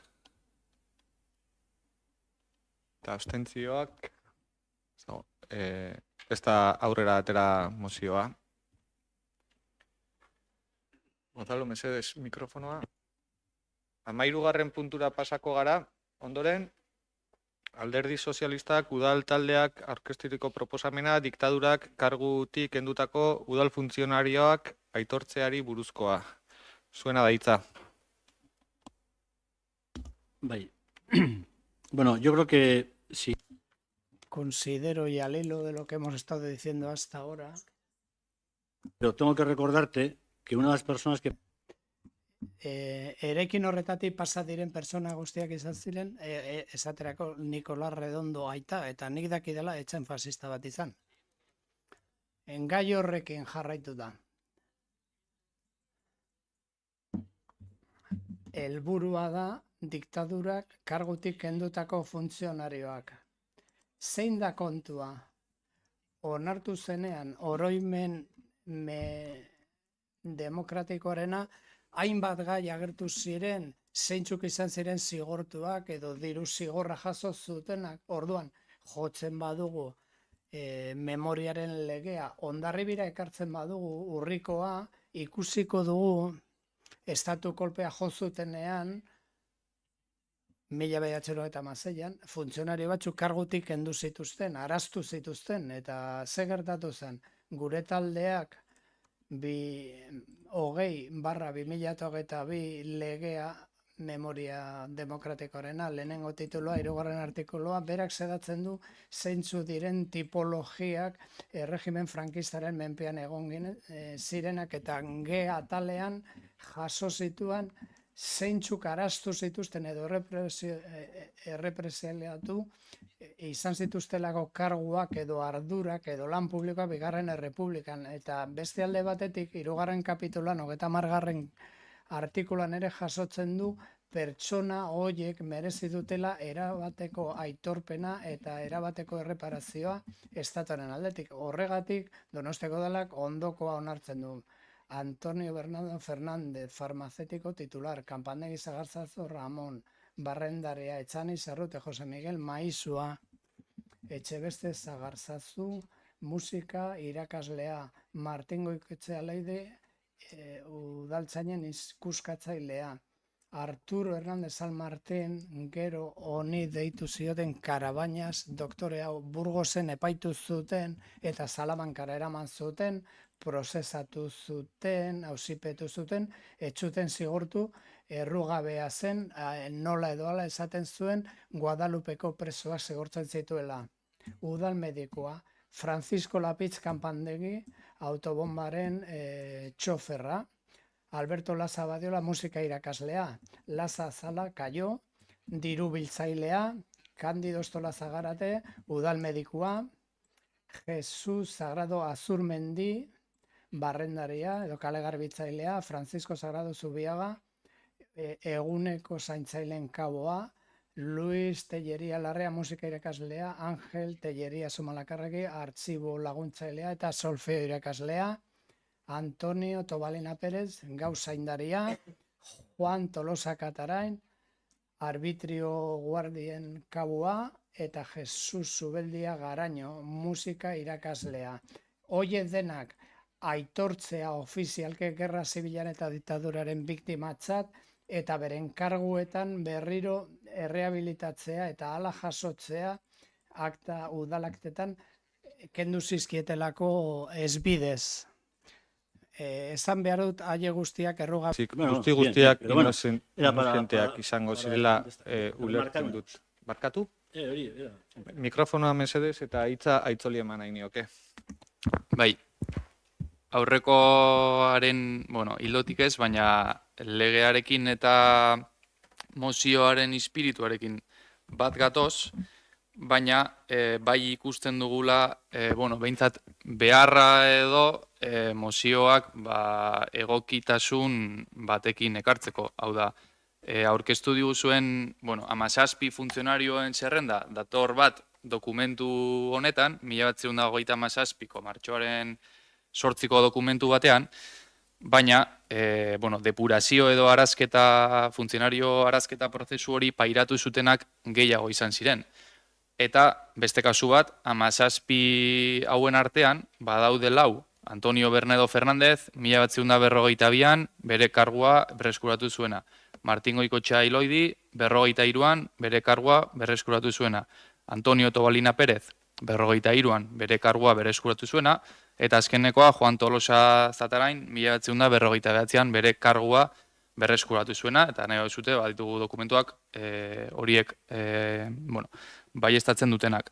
Orduan, zentzu horretan nik uste dut, kasu honetan, horrelako zerbait ekarri eskero plenora lanketa egoki bat egin marko litzakela, adibidez bakeolan lehen aipatu bezala, badago hor talde bat, historialari talde bat, eta azkeneko 2 urtetan nahiko fin ibili direla lanean, adibidez izan liteke, beraiei horrelako ikerketa txiki edo puntual bat egitea honen inguruan, eta behin ikerketa horiek ekarritako emaitzak, eta kasu honetan izen guztiekin eta behar diren izenekin, orduan bai egitea errekonozimendu edo aitortza hori biktima gisa, eta batez ere, eta garrantzitsuena, beraien justizia egia eta errekonozimendu hori burutzeko, behintzat udaletxeko aktetan jaso ditzala, edo behintzat udalak jaso ditzala, beraien funtzionario gisa izandakoak eta ez depuratu bezala.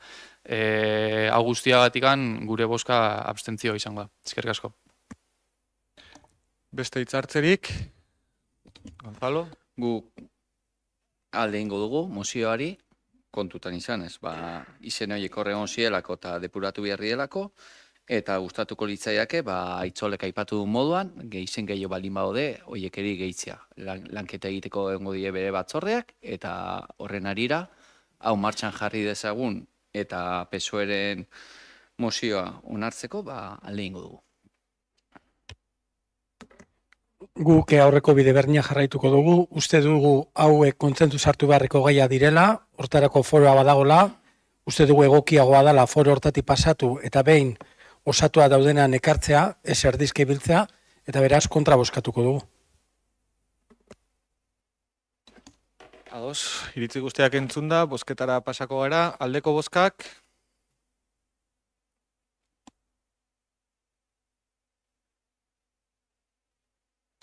abstentzioak, proposamena onartuta.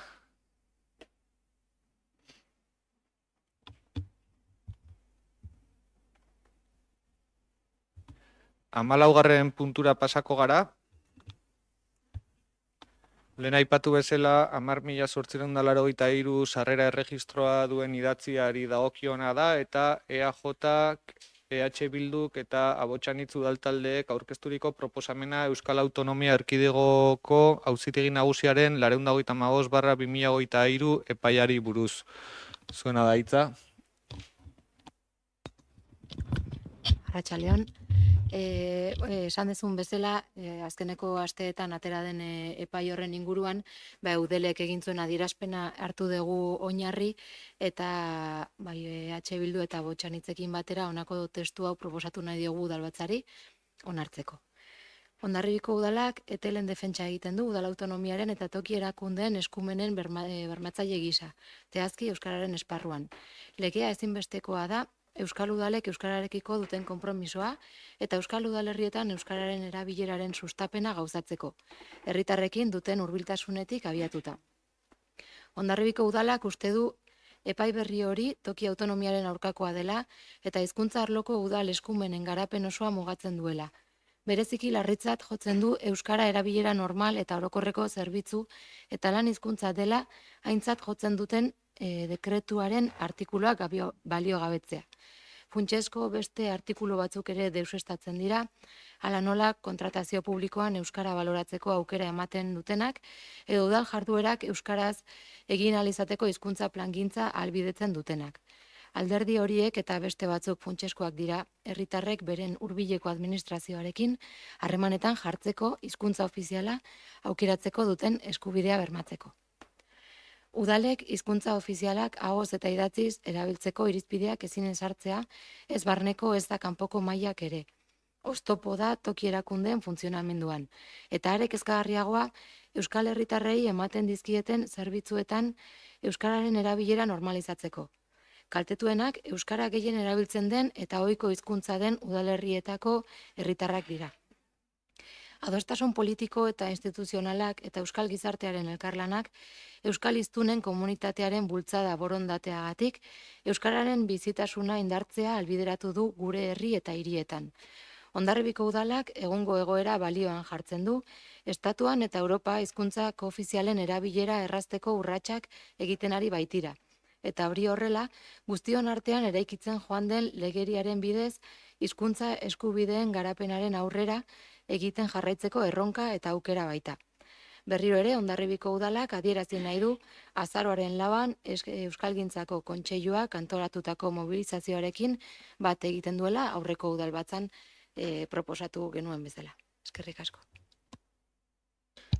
Mi esker zuri, hitza hartu nahi duen inor, hortzi. Arratsaldeon. Besterik gabe, esan bezala hiru alderdiek adostutako testua hor dago eskuartean, eta, gauza gutxi gehiago zehazteko, aipatzeko. Nik uste dut zoritxarrez aukera polita daukagula, elkartzeko, azaroaren 4an denok elkarrekin Bilbora juteko, eta tentuz ibili beharko gara, ze inertzia, ze bide hartzen den, epaibideak, zer nolako bidea itzen duen. Etxatzen dugu, aurrera pausuak eman baino, hizkuntza normalizazioa eta nolabait, jakindare, nolabaiteko auspo gehiago behar duen gure hizkuntzak, norbanakotik hasita ere bai, erakundeetan aukera eman, eta guraldetik argi daukagu dinamika eta hildonek eraso larritzat jotzen dugu. Eta orduan, kontu sartu beharreko neurriak edo aztertu beharreko neurriak, eta zoritxarreko batek badu ona, eta behintzat, denak alik eta jende gehien elkarrekin Bilbora jun eta ozen entzun dadila, aurrera jarraituko dugula, olako erasoak ez ditugulan hartuko, eta badugu behintzat denon artean bidea egiteko, ez? Mila esker. Eskerrik asko Hortzi, besterik, Noemi, mesedez? A este respecto de los... Sozialistak erabat ados gaude, hizkuntza eskubideak babestearen alde gaude, iruditzen zaigu herritarrak beraiek aukeratutako hizkuntzan izan behar dituztela harremanak udalarekin, baina iruditzen zaigu dokumentazio guztia hizkuntza bakar batean idaztea gure hizkuntza eskubideen aurka joatea dela adibidez. Hori dagola. Beti sozialisten egotik entzuten egotea hizkuntza inposaketa, nik gonbidatzen ditut irakurtzera el libro negro del euskera, jaki historia asko gustatzen zaizuen, haien interesgarri egingo zaizue, zehor argi agertzen da, hemen inposatu den hizkuntza bakarra espainola dela, hemen hizkuntza eskubideak ukatua ditugunak euskalduna garela, hau da, erderaz bizi nahi duenak baditula eskubideak eta milaka, eta benetan hemen muga jartzen zaizkiguna direla euskeraz bizi nahi dugun hoi. Eta beraz, hori, deia egin, udalak egiten duen bezala ere, herritarrei larun batean Bilbon egotera, ondarraldi hau geratu behar daleko. Mila esker Koldo, iritzi guztiak entzunda, ongi baderitzozue, bozketara pasako gara, aldeko bozkak, kontrako bozkak, gehiengo onartuta, 12. puntura pasako gera, 10.876 sarrera erregistroa duen idatzia EH Bildu, PSE, EAJ eta Botxanitz udaltaldeek aurkezturiko proposamena eraikita dauden etxe bizitza ezberdinak alokairu sozialera bultzatzeari buruzkoa. Zuena daitza. Bai, arratsaldeon, hala da, proposamen bat guztiok bat egin degula, eta eskertzekoa da, izan ere, gure udalerrian 1.287 eskatzaile daude etxebiden, eta guzti horri erantzun eman behar diogu, etxe bizitza publikoko parke bat sortuz gure herrian, eta urgentziaz.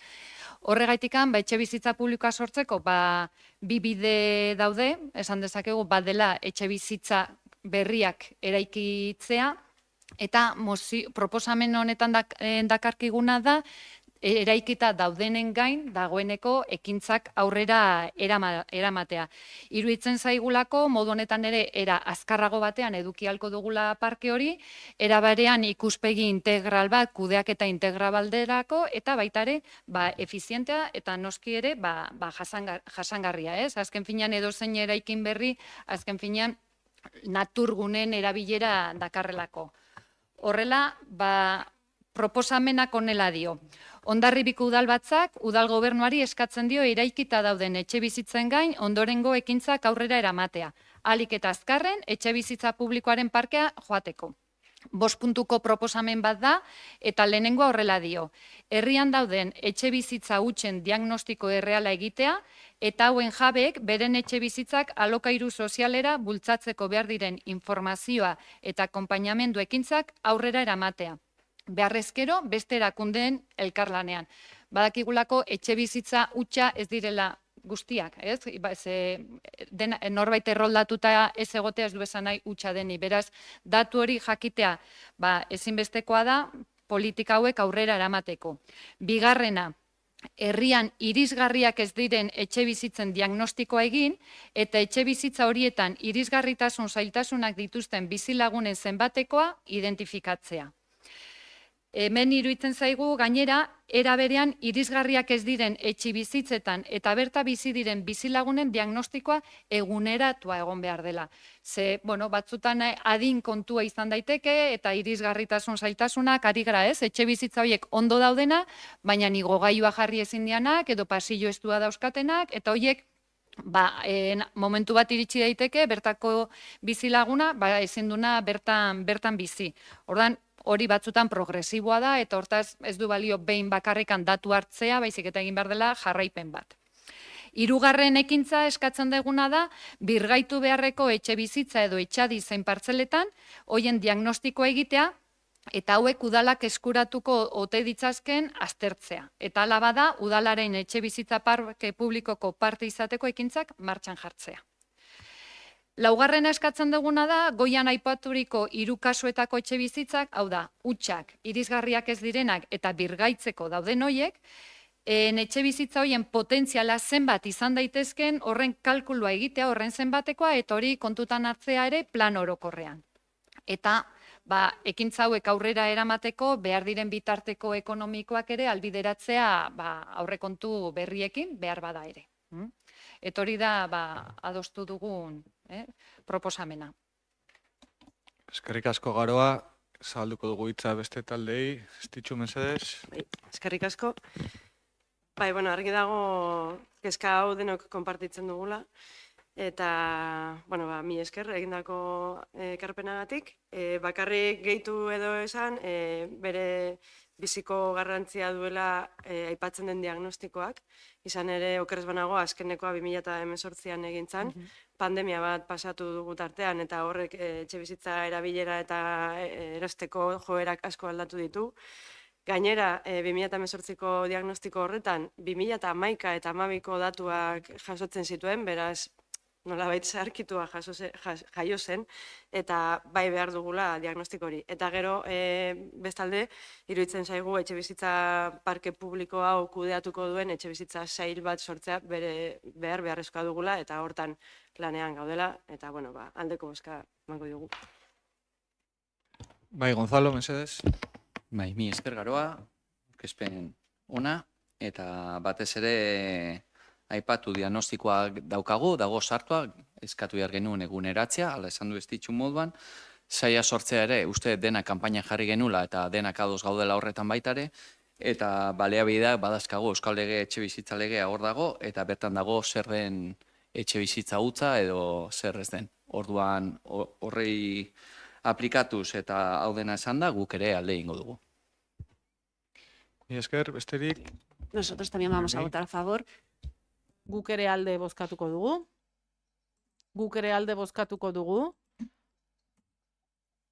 Entzun berri duguna gure diskursoa besterik ez da.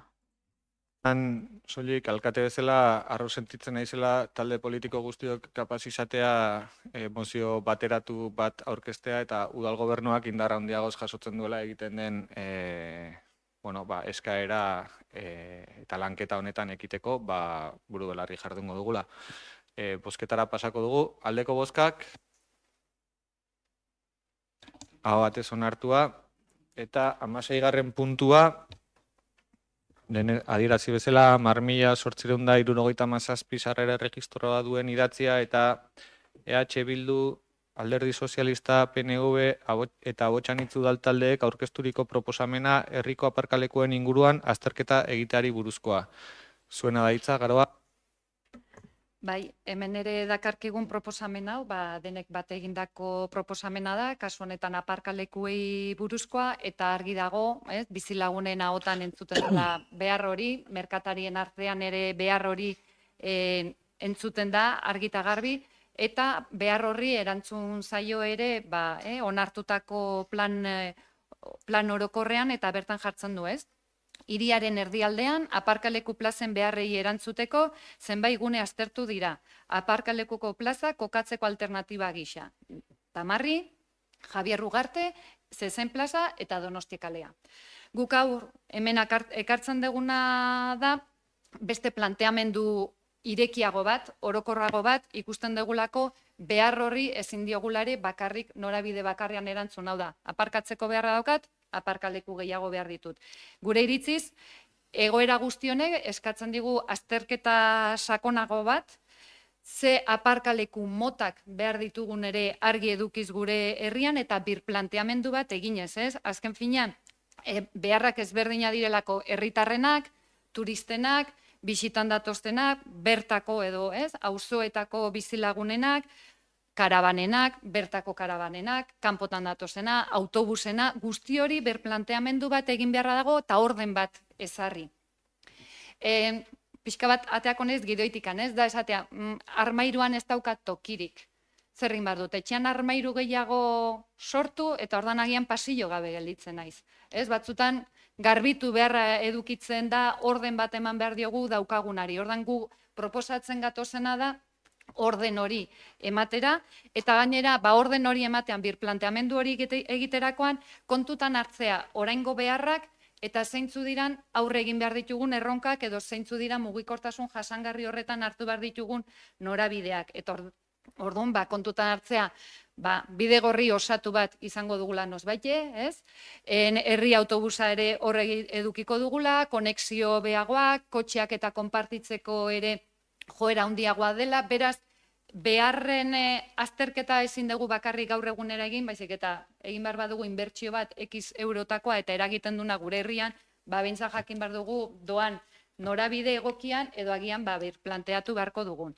Horregaitik proposamenak hala dio, Hondarribiko udalbatzak udal gobernuari eskatzen dio. Herriko aparkalekuen gaineko birplanteamendu eta diseinu integrala gauzatzea.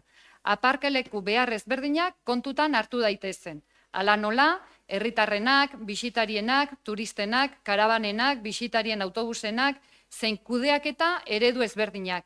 Aparkaleku libreak, bertakoen aparkalekuak, ordaindu beharrekoak, disuasorio aparkalekuak. Bigarren puntua. Birplanteamendua egiterakoan kontutan hartu daitezen egungo baliabidez gain, etorkizunekoek aparkaleku beharrean izango duten eragina. Hala nola, herribusaren existentzia, herri mailako txirrindaren bidegorri osatua, bestelako herri eta hiriekin garraio publikoa areagotzeko asmoa, ibilgailua konpartitzeko zerbitzuak. Eta hirugarren puntu bezala, aurreko ekintzak burutu ahal izateko, nola ez bitarteko ekonomikoak. Eskerrik asko. Eskerrik asko Garoa, taldei ere hitzirako tartea zabalduko digu, ez ditxu, mesedez? Bai, eskerrik asko. Bai, hontan ere, lanean harrapatu gaituzue eta beraz bat egiten dugu proposamenarekin. Labur esateko, datorren 2024ko aurreikusita genuen ja, bidegorri sareko hainbat puntu lotzearena, hala nola Solbeseko gauza arraro hori, baita ere ospitalerako bidegorria lotu gabe dago eta hori ere lotzeko asmoa dago, San Lorenzo laguna hori etorriko zaigu eta beraz hortan ere lanean gauden nola egin lotura hori, beraz mahai gainean dagoen lanketa da. Hiribusari dagokionez, lanketa abiatuta zegoen aurretik, 2018-19 urtean zuzenduko nazu Galizia ez baldin badagoela, bideragarritasun ekonomikoa planteatu zen, baina orain berriro ekin diogu bideragarritasun ekonomiko horri, izan ere, 5 urte pasa dira eta beharrak aldatu dira, eta hortan gaude, oraintxe bertan. Eta azkenik komentatzen zenuen bezala Garoa, iruditzen zaigu, bertako biztanleari eman behar zaiola lehentasuna aparkatzeko orduan, eta beraz nolabaiteko eredu modernoago bat planteatzeko lanean hasi berriak ginen ere, baita ere hori bertako, tao, bisitarientzako nola kudeatu, nolabait modu integralean ekin behar zaiolako, eta baita ere hiri osoan, ikusi dugulako, auzo jutea, auzo konkretu bat ikonpontzen diola, baina agian ondokoari eragit negatiboa ematen diola, beraz, nolabaiteko modu integral batean ekin behar zaila, eta justu hortan ere hasia ginen, beraz, ongietorria zuen mozioa, eta bat egiten dugu. Bai, besterik, Gonzalo? Bai, mi esker Garoa, beste behin ados gaude, ne ustez talde guztiek ados daude, kanpainan eta gure programetan ala ginen, denak ados ginen, baino bai pena hartu dut batez ere jakinda sukalde lan hoietan Igorrek esan zuen moduan guri atzo lan guzti hauek bertan daudela. Lantzen nahi dela eta sukaldatzen nahi dela eta gugan ez kontatzea. Ne ustez gai bat denon artean egiteko gaia polita da, denon artean ados gaude hiri barreneko mobilitatea gure herritarrentzako hobetu behar dela, oinentzako espazio seguruak eta zabalak, bidegorria loturak osatu, bertakoentzako aparkalekuak sustatu eta batez ere autobusa martxan jarri. Hau dena kontutan dakagunez denok ados gaudela eta guain arte gure programetan hala jarri zena, pena hartu dut, gai guzti jakauek ez martxan jartia gu jakin gabe. Eta gustatuko litzaidake hau ja martxan jartzeko, ez dakit beste mai bat, beste batzorde bat, o beste zerbait, kontinuo izatea, hau denon artean lotzeko. Orduan, alde ingo dugu, alde ere gustatzen zait, martxan dagola jakinda gai guzti hauek, eta ne ustez herritarren onurako izango dela, eta horren bidean gu beti horrengo gerala. Mikrofono, espero du zure pena alaitasuna bihurtzea epe laburrean, eta ez dakit alderdi sozialistatik zerbait esateko asmorik. Nada, completamente a favor de la propuesta. Proposamenarekin erabat ados. Bueno, gauza asko zuek hasitako lanak dira, horregatik eskaini diot Kalixari oker nengoen berak zuzentzeko, eta esan dudan bezala lanketan hasia gara, beraz, oraintxe bertan ezin dizu, baino, segurazki, hori da, partekatuko da, goiz. Mi esker ez ditzu, esan dituzun proiektu guztiak martxan zeuden, orduan horrei martxa jarraitzea horregatik posten gaitu. Eta hemendikan horrea, hemen gaudela lan hauek elkarrekin egin. Begira ze poxa, hain askar tristuratik posera pasatzeak posten hauneri ere. Bozketara pasako gara, aldeko bozkak, hau batez onartuta, mi esker, eta urrengo mozioa, 10.817 sarrera erregistro idatzia duen alderdi sozialistaren memoria egunari buruzko mozioa da, eta zuena da hitza.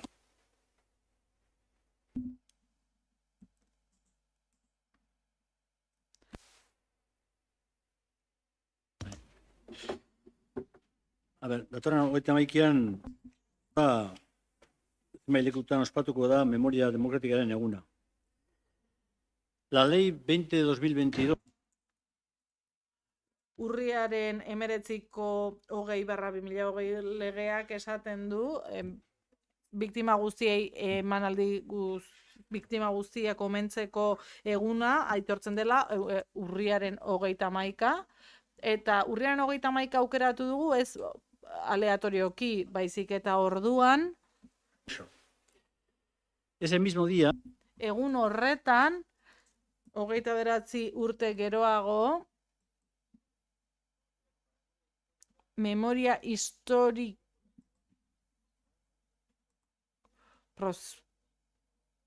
Gerra Zibileko biktimen memoria berreskuratzeko prozesu bat hasi zen. Irailaren 28an, Eusko Legebiltzarrean, 923 legea onartu zen memoria historikoari buruz, eta 16. artikuluan dio, urtean egun bat jarriko dela kolpe militarraren biktimak omentzeko. Baina egun hori oraindik ez da zehaztu.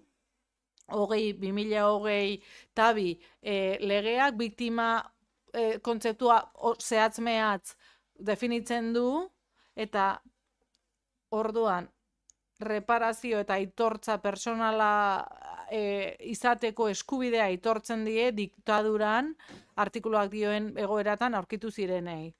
Eusko Jaurlaritzak aurre ikusita dauka urriaren 31an torturaren biktimak aitortzeko ekitaldi bat egitea, eta horregatik errepikatzen dugu egun hori frankismoan eta gerra zibilaren biktimak aitortzeko omentzeko eguna bilakatu behar dela memoria historikoaren legea zabalduta.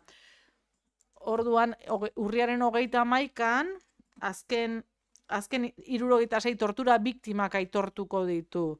Beste euskal lege batean eta honetan ere jasota daudenak. Egun horretan, nik dakidanez, biktima gisa aitortuko da pertsona bat nolabait Roque Méndez. Roque Méndez da. Roque Méndez 76an, izango da, 50. urte horrena da orain, 76an gatazka bat izan zuen Guardia Zibilarekin, eta hil egintzen gatazka horren ondorioz.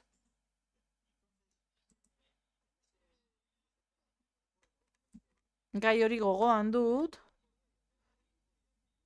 eta gogorarazi nahi dut, eta aitortu nahi dut, udal bat, honetako pertsona baten lana Xabi Bengoetxea, Xabi Bengoetxea tematu zen eta nahi zuen Roque Mendez biktima gisa aitortzea, eta pertsona horren lan aitortu nahi du nik hemen. Hondarribiako udalak 12.000 euro esleitu zituen Arantzadik azterketa bat egin zezan, baina etzen geroak etzuen biktima bezala aitortu, eta egindako berrikuspen horren ondorioz, aitortza bat badu. Eta nik uste dut, baietz beste 75 pertsonekin egun horretan aitortuko dutela, hori iruditzen zait, hori entzun dut. Xabi Bengoetxearen lana asunto honetan. Xabi Bengoetxearen lana bakarrik ez, gero baita ere beste jende bagazan, pues, por ejemplo, ni uste dut baita ere hor bezeon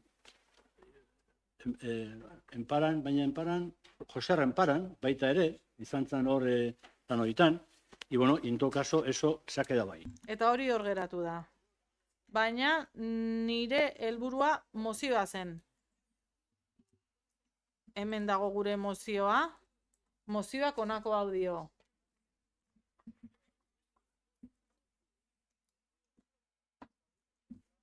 Irakurtzen ari da eta velocidade abiadura horretan ezin dugu jarraitu. Recuerdo y homenaje a todas las víctimas del golpe militar, la guerra civil y la dictadura.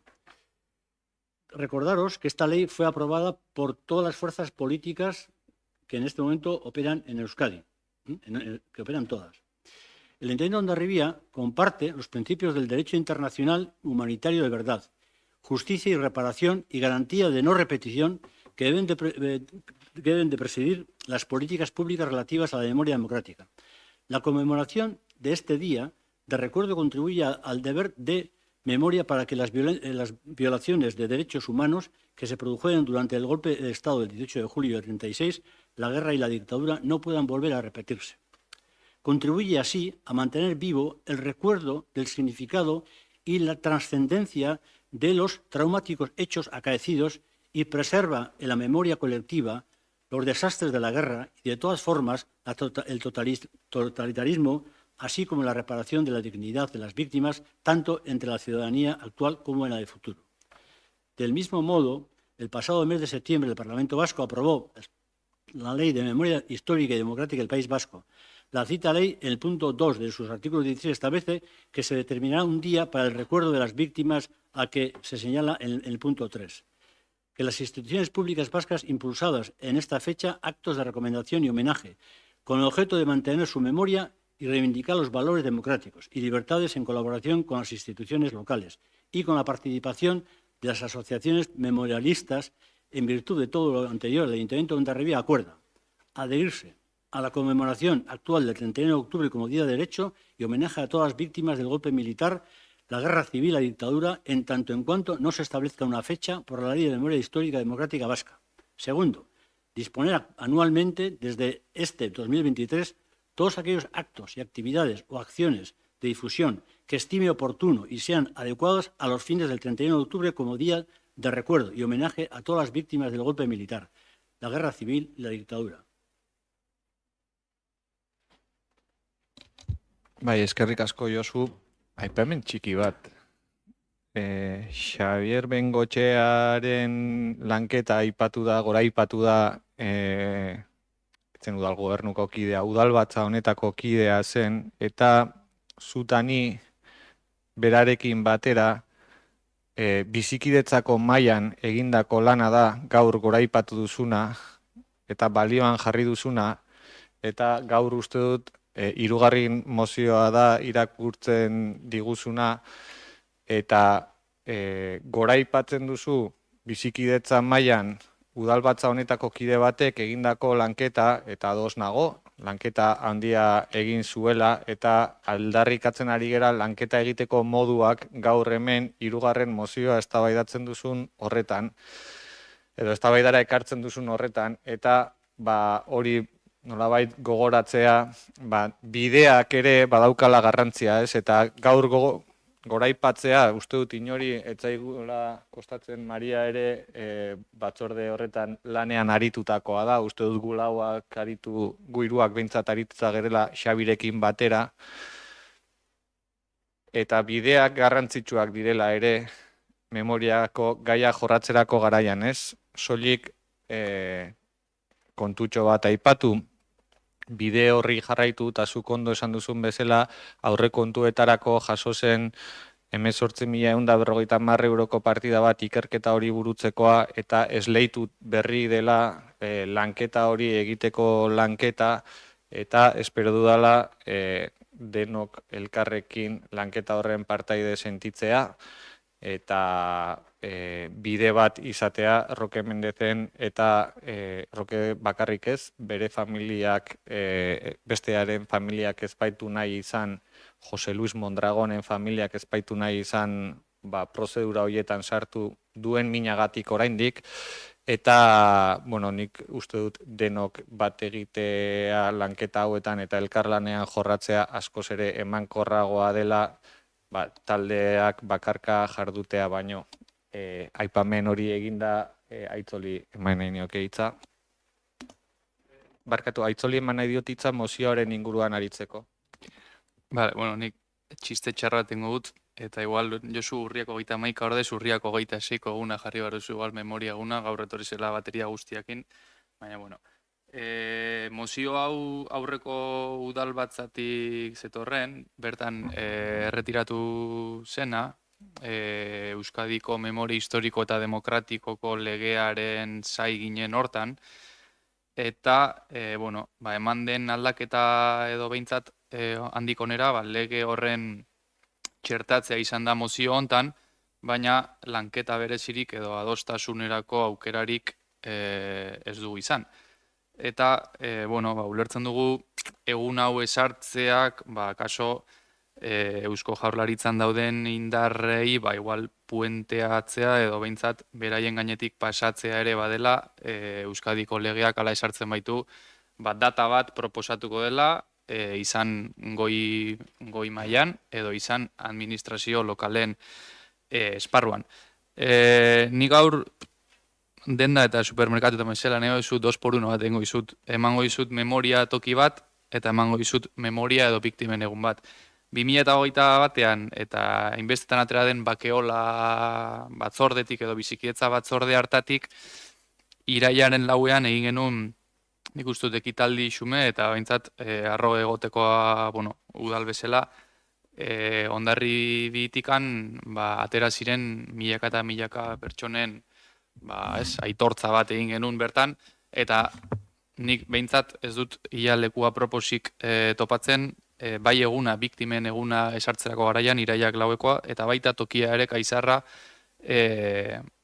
Hondarri biharren erbesteratzeko abia puntu bezala, eta horrek daukan karga simboliko eta sentimentalarekin, ez?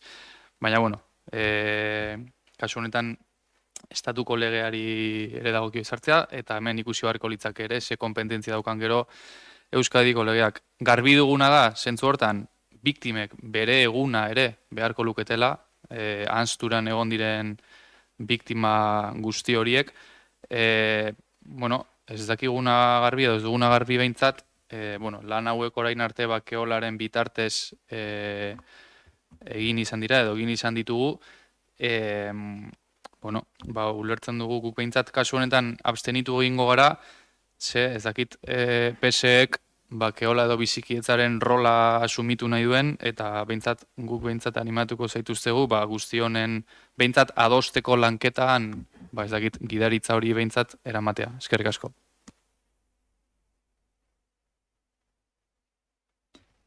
Beste taldeek, Gonzalo, mesedez? Bai. Mi esker Josu, indozun azalpenengatik, Aitzol baitare. Batez ere, guk alde ingo dugu, mozioen alde, baino nahiko nuke pena ematen di, olako kasutan beti norbait atzetikan egon behar dela, salatzen, olako bitima den, eta Roque Mondragon adibidez aipatu zuten moduan, salatu denez, beti aurrera di joan, eta onartu izango da bere izenez, Jose Luis Mondragon ez da bere izena onartuko, eta gustatuko litzaiake, olako gaiak ez gai hori bakarrik, daude beste bitima pilo bat ez diela salatzen, eta olako ikerketak guain sinatu berria den dekreto horretan, olako ikerketak azalatzen dien emaitzekin, pertsonak horiek lista horietan egotia. Eta batez ere erabat ados, esan diren hitz guztiekin, bi taldeekin duzuten moduan. Mila esker. Guk aurreko biekin izan dugun postura berdina mantenduko dugu. Ez da kontra gauzela, kontra, baina, bueno, arrazoia uste eta saldu dugula. Uste dugu biktime bere eguna behar dutela, noski. Eta gero, aipatzea ez da, Rokena onartu da, espero ezagun Luisena ere epe laburrean onartza dena, eta gauza bat argi ustea, ez iran hil egin zituzten.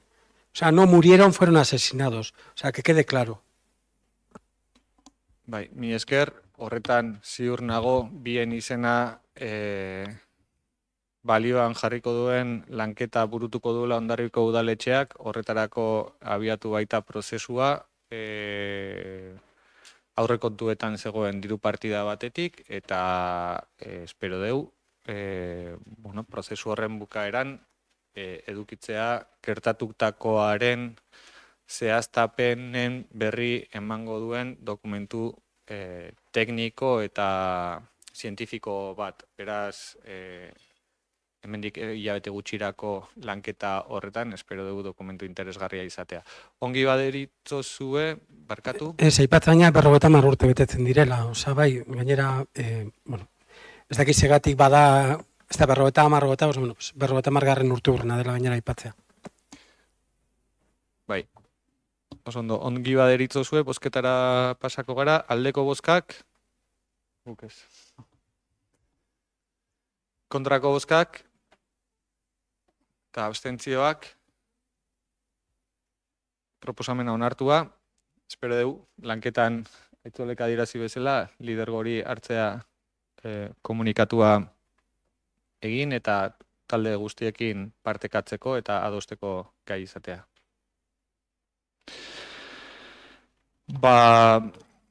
Mozioak eta puntuak eztabaidatu ostean, 18. puntua dugu 2023ko 3019 zenbakitik 2253 zenbakira bitarteko alkate dekretuen berri ematea.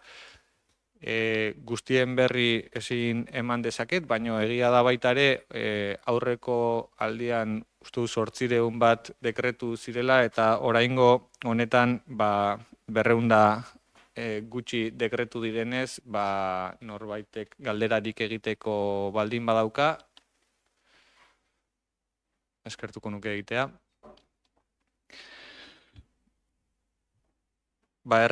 Itzein dugu, dekretuei buruz udalbatzan zehar ugari, agur eskerrik asko, baita berri emate batzuk ere izan dira, orduan, azkeneko puntura pasako gara, erreguta galderen puntura pasako gara, eta alderdi sozialistako kideek idatziz pasa dizkiguten galderai erantzuteko prest.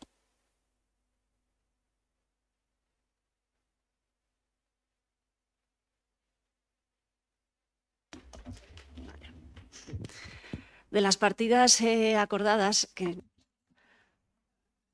kontu zailak eta aurrekontuetan gero ez ditzuk esan dit non zen zeren kreditu aldaketak eta dira alderdi sozialistaren proposamena jakin nahi genuen zeintzuk zenbateraino bete diren irisgarriztasun ikerketa liburuetarako kajoiak auzoetarako piktogramen buruzko seinaleak, artxiboa digitalizatzea udalakten gainean, eta alokairurako laguntza alokabide barruan, eta hori zen aukera eduki dut arratsaldean estitzurekin hitz egiteko eta jaso dut mezu elektroniko bat irigintzakoa, nun azaldu didaten lehenago aurrekontu zailak onartzen zirenean, kreditu aldaketak izaten zirenean, onarpen horiek ez ziren heldu behar beren ataletara.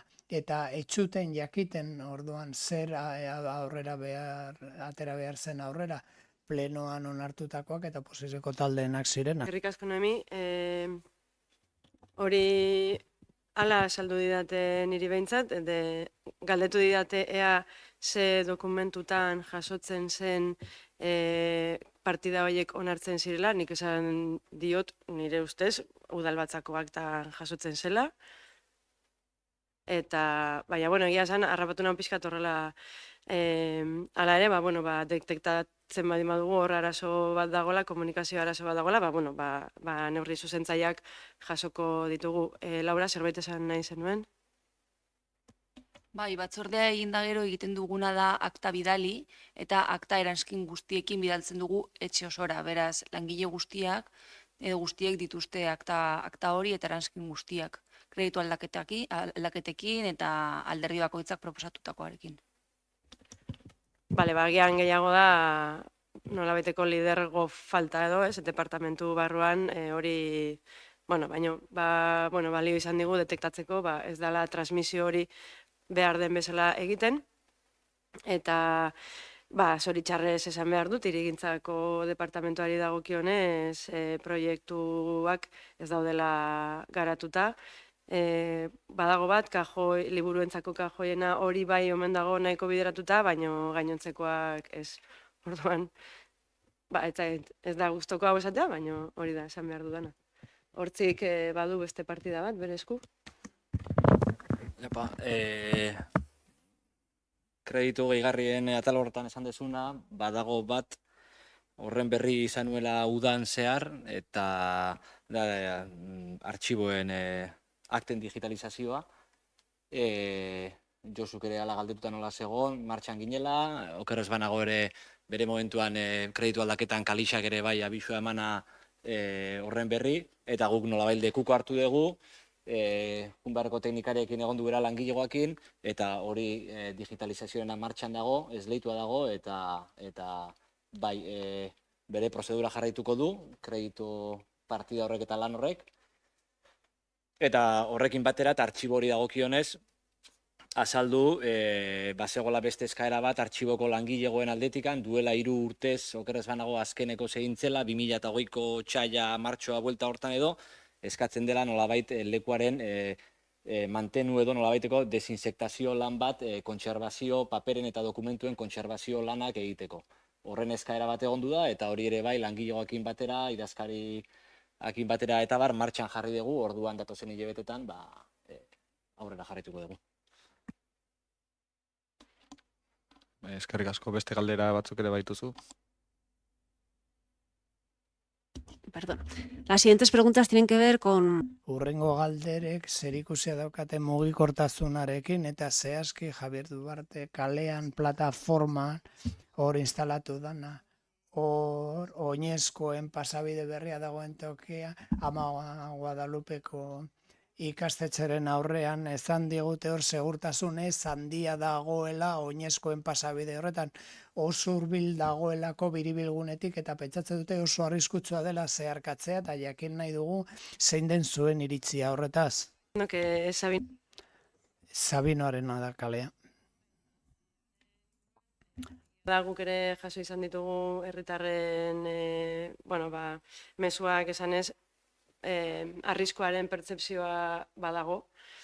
Egia da, mugikortasun maila azkenekoa egin genunean, bertan ginela ikusi genuen abiadura gehiegi erabiltzen dutela ibilgailuek hor.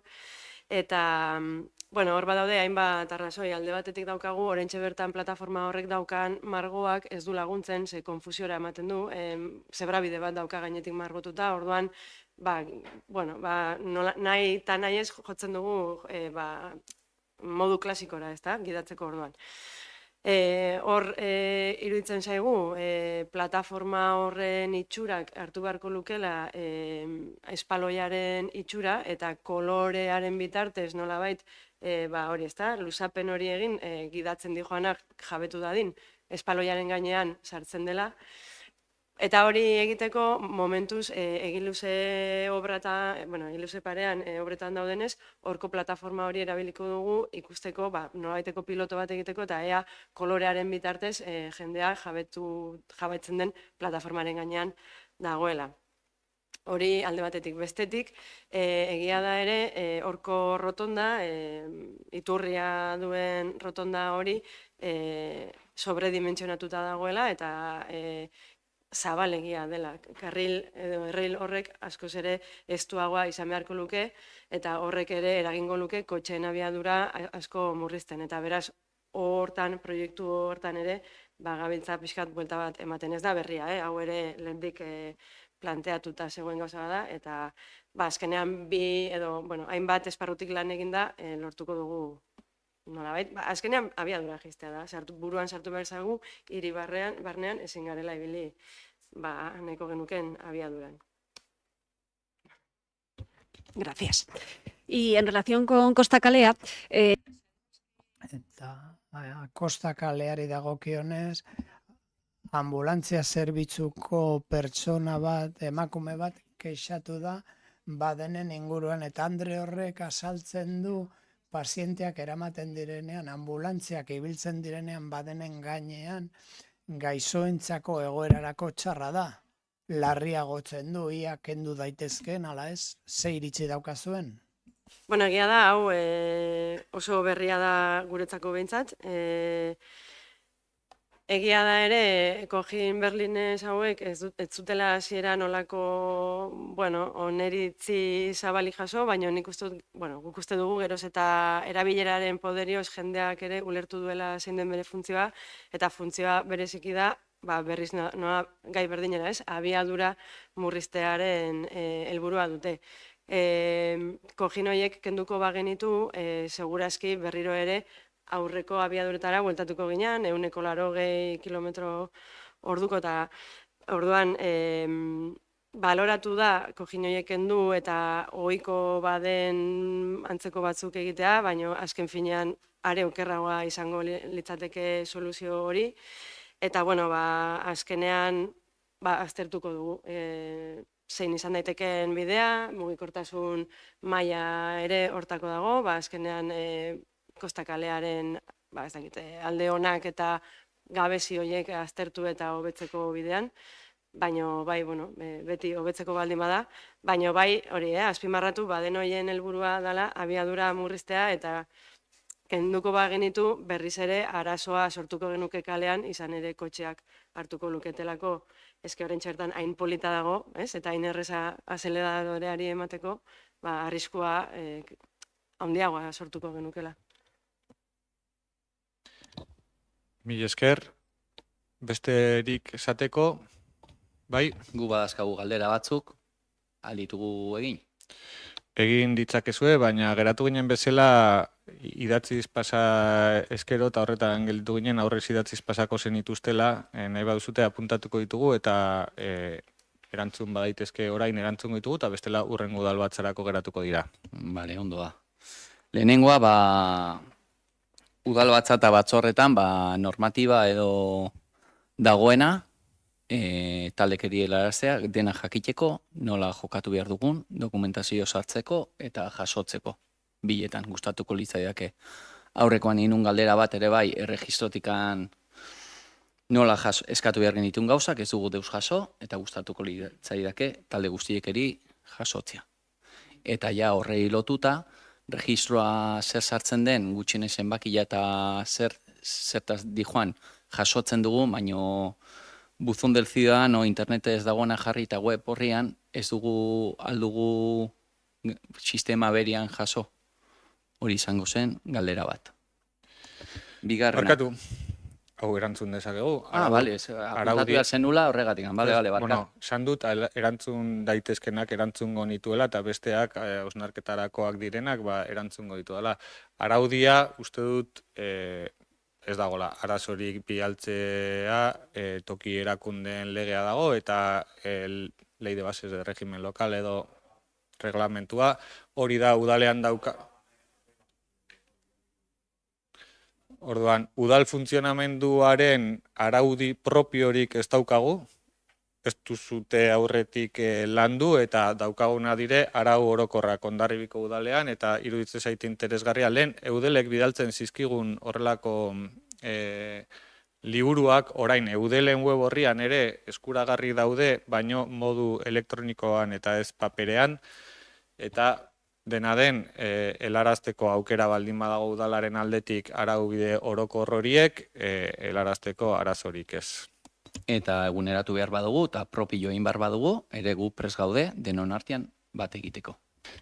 Ni ere, harritzen zaidana da, egondu naizela prest 8 urteetan eta ez dela momenturen bakar batean ere horretaz eztabaidatu ere egin eta orain horrelako insistentziakin bilabetetan jarraian araudiari buruz horrelako galderak egitea, harritzen zait, zeren nik daukidan araudi berbera badakizuzuk edo badakigu hemen gauden hainbat zinegotzik eta harrituta entzuten dut proposamena, baina noski lantzeko gai bat badela eta buruan badagola, bilabetetan ez dena izango, noski, zeren udal barne araudi batek suposatzen duen lanketa handia da, eta ez dago, ez da hasierako oinarriko lanketarik ere gu udal honetara iritsi gerena. Beraz, momentu honetan dagoen araudia, ez da berria, da araudi orokorra bai EAEkoa eta bai estatu mailakoa, eta hori da daukaguna indarrean.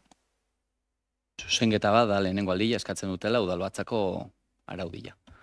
Bestaldetik, gustatuko litzaiguke, batez ere martxoak 8ko komuna mugitzeko eta zegoen, ez da mugitu gandikan, eta zergatik mugitu baino lehen ez da martxan jarri gutxienez bizilagunek eta bertan dauden pertsonak erabiltzeko. Eta azkeneko barkatu ez da gai berakin, Igor barkatu. Eta azkeneko plenuan abuztuan galdetu nunean, pixatokiak zeudelako ikusgai, eta ez dakiz zer, alkozen manpara txiki bat jarri hor ez erabiltzeko, baino bai komuna batez ere zerbitzua publiko delako. Elitzateke erabaki niretzat zoriontsuagorik egongo, komun horiek erabileran egongo balira jada.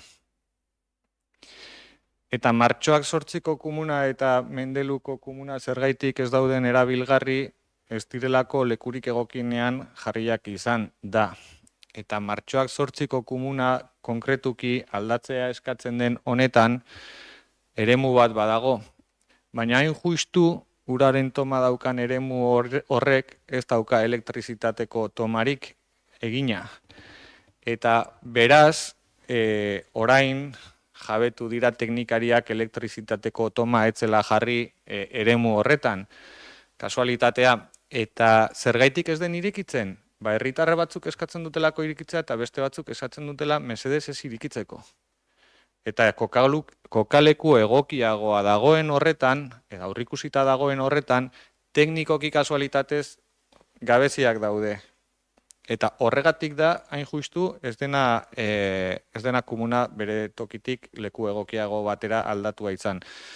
Baina niregatik, balitz, irikiko nituzke lehen bailen, hori bai, irikitzeak suposatzen du, martxan jarri ezkero, zailtasun handiagoak izango ditugula, jendearen kexak ere entzungo ditugula, izan ere, eskatzen digute espreski batzuk irikitzeko, eta beste batzuk mesedez ez irikitzeko. Eta horregatik da, uste dugu kokaleku egokiagoa badagola martxoak 8 plazako komunarentzako, eta kokaleku egoki horretara eraman dezakegunean, jarriko dugu martxan. Beste galdera bat, Butroi pasalekuan, seinalak kendu ziren mugikortasun aste horretan, gustatuko litzaiake zergatia, zein eman zuen agindua ez, udal gobernua, noski baietz, baino gustatuko litzaiake zergatia. Bueno, bereziki, ez dira seinale guztiak kendu, zure etxean aurreko seinalea adibidez ez da kendu, eta justu ez dakit, deigarria egin zait, baino bai, agindua eman zen eremu partekatu bezala, mugikortasun astearen barruko ekimen bezala ikusten zelako, eta ikusten duzun bezala, edo ondorioztatu dezakezun bezala, gobernu taldeak ematen dituen agindu guztiak ez dira bere horretan betetzen, zeren batzuk entzen dira, eta beste batzuk zure etxearen aurrekoa bezala ez da kentzen. Orduan, guk ulertzen dugu eremu hori mugikortasun ikuspegi batetik betetzen dituela, gaina badago azterketa bat, udaletxe honetan, zuek enkargatu zen duten azterketa bat badago, eta azterketa horrek esaten zuen eremu hori partekatua izateko aukera ahalbidetzen zuela, eta horren oinarrian mugikortasun astearen barruan seinaleak erretiratu egin ziren. Soilik. Bueno, uste nu seinalea zen, ni bakarrikan ez juteko paseu troira bizikletan, etxondokoa zenikan, baina bueno, hori bromas aparte gogoratzeko hori falta zela kentzia. Eta gero batez ere, butroi pasalekuan guk ere jasot ditugu mezuak, batzuk alde, kentzia seinale eta beste kontra. Orduan, horre ere bai badazkagu gure gaiak. Baina, bueno, horren aparte, erantzuna ondua. Eta gero dakagu beste galdera bat. Atezaintza zerbitzua eta auditorioen ibiltzen dire argi eta soinu eta kontratazio esleipen hoiek martxan zeuden eta ez dire kaleratu. Eta zu irratian usteet esan zenula antxeta irratian edo usteet, agian nazte naiz irratia antzeta, zer, non esan zenun segiduan konponduko zela, baino esleipena ez da atera. Zergatika? Zuk esaten badezu martxan zenutela esleipen hori, zuen martxan eukiko zenuten, baino ni iritsi naizenean lehenengo aginduetako bat da esleipena markatu. Adjudikazioa egon behar duela, kontratazio txiki bitartez zatikatuta eta gaur aipatu ditugun plan finantzarioaren, kontrolaren, kontratazio txikiko atal bat horri buruzkoa da, 2028 urteari daukiona, baina are gehiago esango dut, nire saiakerak etengabeak izan dira udal eraikinen atezaintza zerbitzua izateko, ez soilik kulturretxea edo itxasetxearena, baizik badaude beste 11 gure udaletxea itxita eukitzen dugu arratsaldetan, kasino zaharrerako kontratazio bat zegoen, jakingo duzuzuni, baino hobeto nola zegoen kontratazio hura eta aldatu egin behar izan dugu sistema, nire nahia da lehenbailen, eta horrela izan da agindua, bereziki pentsatzen genuelako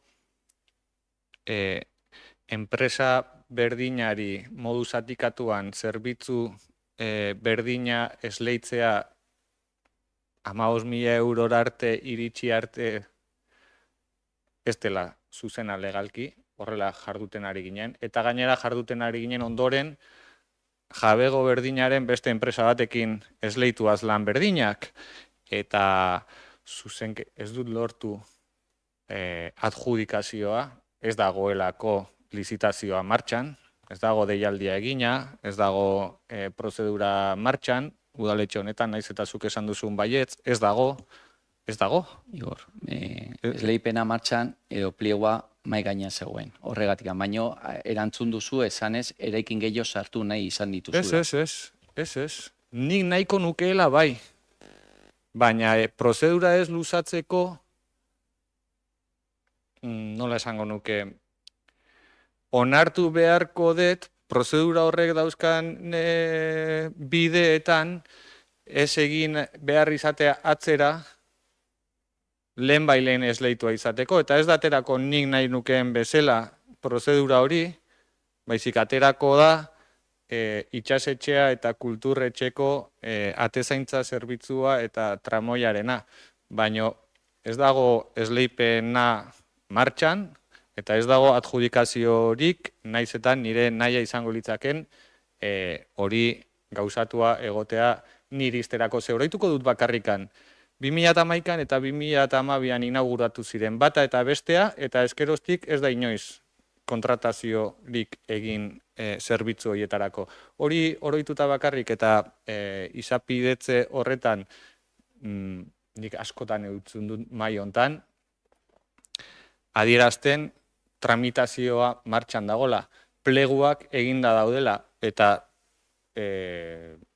nik behintzat nire lehentasunen artean zegoen hori eta oraindikan ez dut sinatu ez pleguen baldintzak, ez da tramitazioa hasteko dokumentazioa ere, ez dagolako burututa oraindikan eta espero dut, neregatik behintzat balitz, urte amaierarako gongo balitz, ongi, eta bestela lehen ezten dudan gai bat da, hori ez euki zalantzarik. Eskerrik asko. Batez ere, pliegua presegon, eta aldaketa txikiak kontrataziotik egingo zutela. Beste aldetik,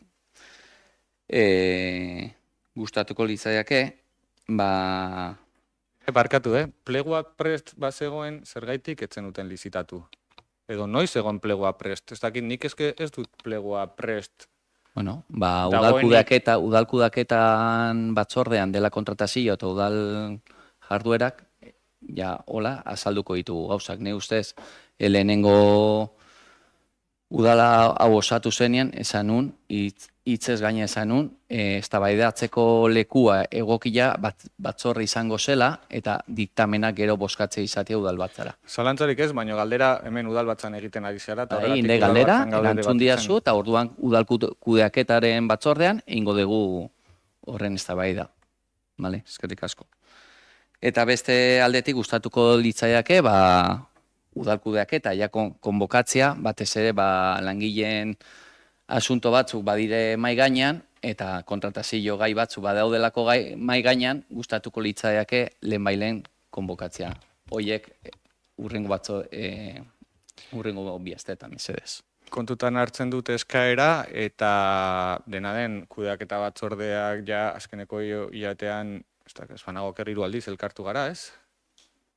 3 aldiz elkartu gara hilabete betean, ez dakit, uste dut bide bat egiten ari gerela udalkudeaketa batzordean, eta bide horrek jarraituko dula ez euki zalantzarik, eta hizketa leku bat izango dugula, zalantzarik ez soilik diktaminatzeko, baizik informazio elkartrukatzeko, eta behar ditugun eztabaidak egiteko ere. Mila esker. Mi esker, Igor, erantzun dituzu, galdera guztiak, beraz, ez daude mai gainean. Bestiak idazkariai utzi diot. Eta badakagu beste bat, Arratsaldeon. Nere galdera da, urriaren 19 bularreko minbiziaren munduko egunaren arira. Katxalin elkarteak, Gipuzkoako udaletara zuzendutako idatzi bat bidali zuten, non udaletxeko balkoietan mixe bat jartzera gonbidatzen zituzten, edo gintuzten, eta honekin batera eraikin emblematiko bat arroxa kolorez argitzera gonbidatu ere. Honen arira gure galdera da, Hondarribiko udalari informazio hori iritsi zaio jakin nahiko genuke.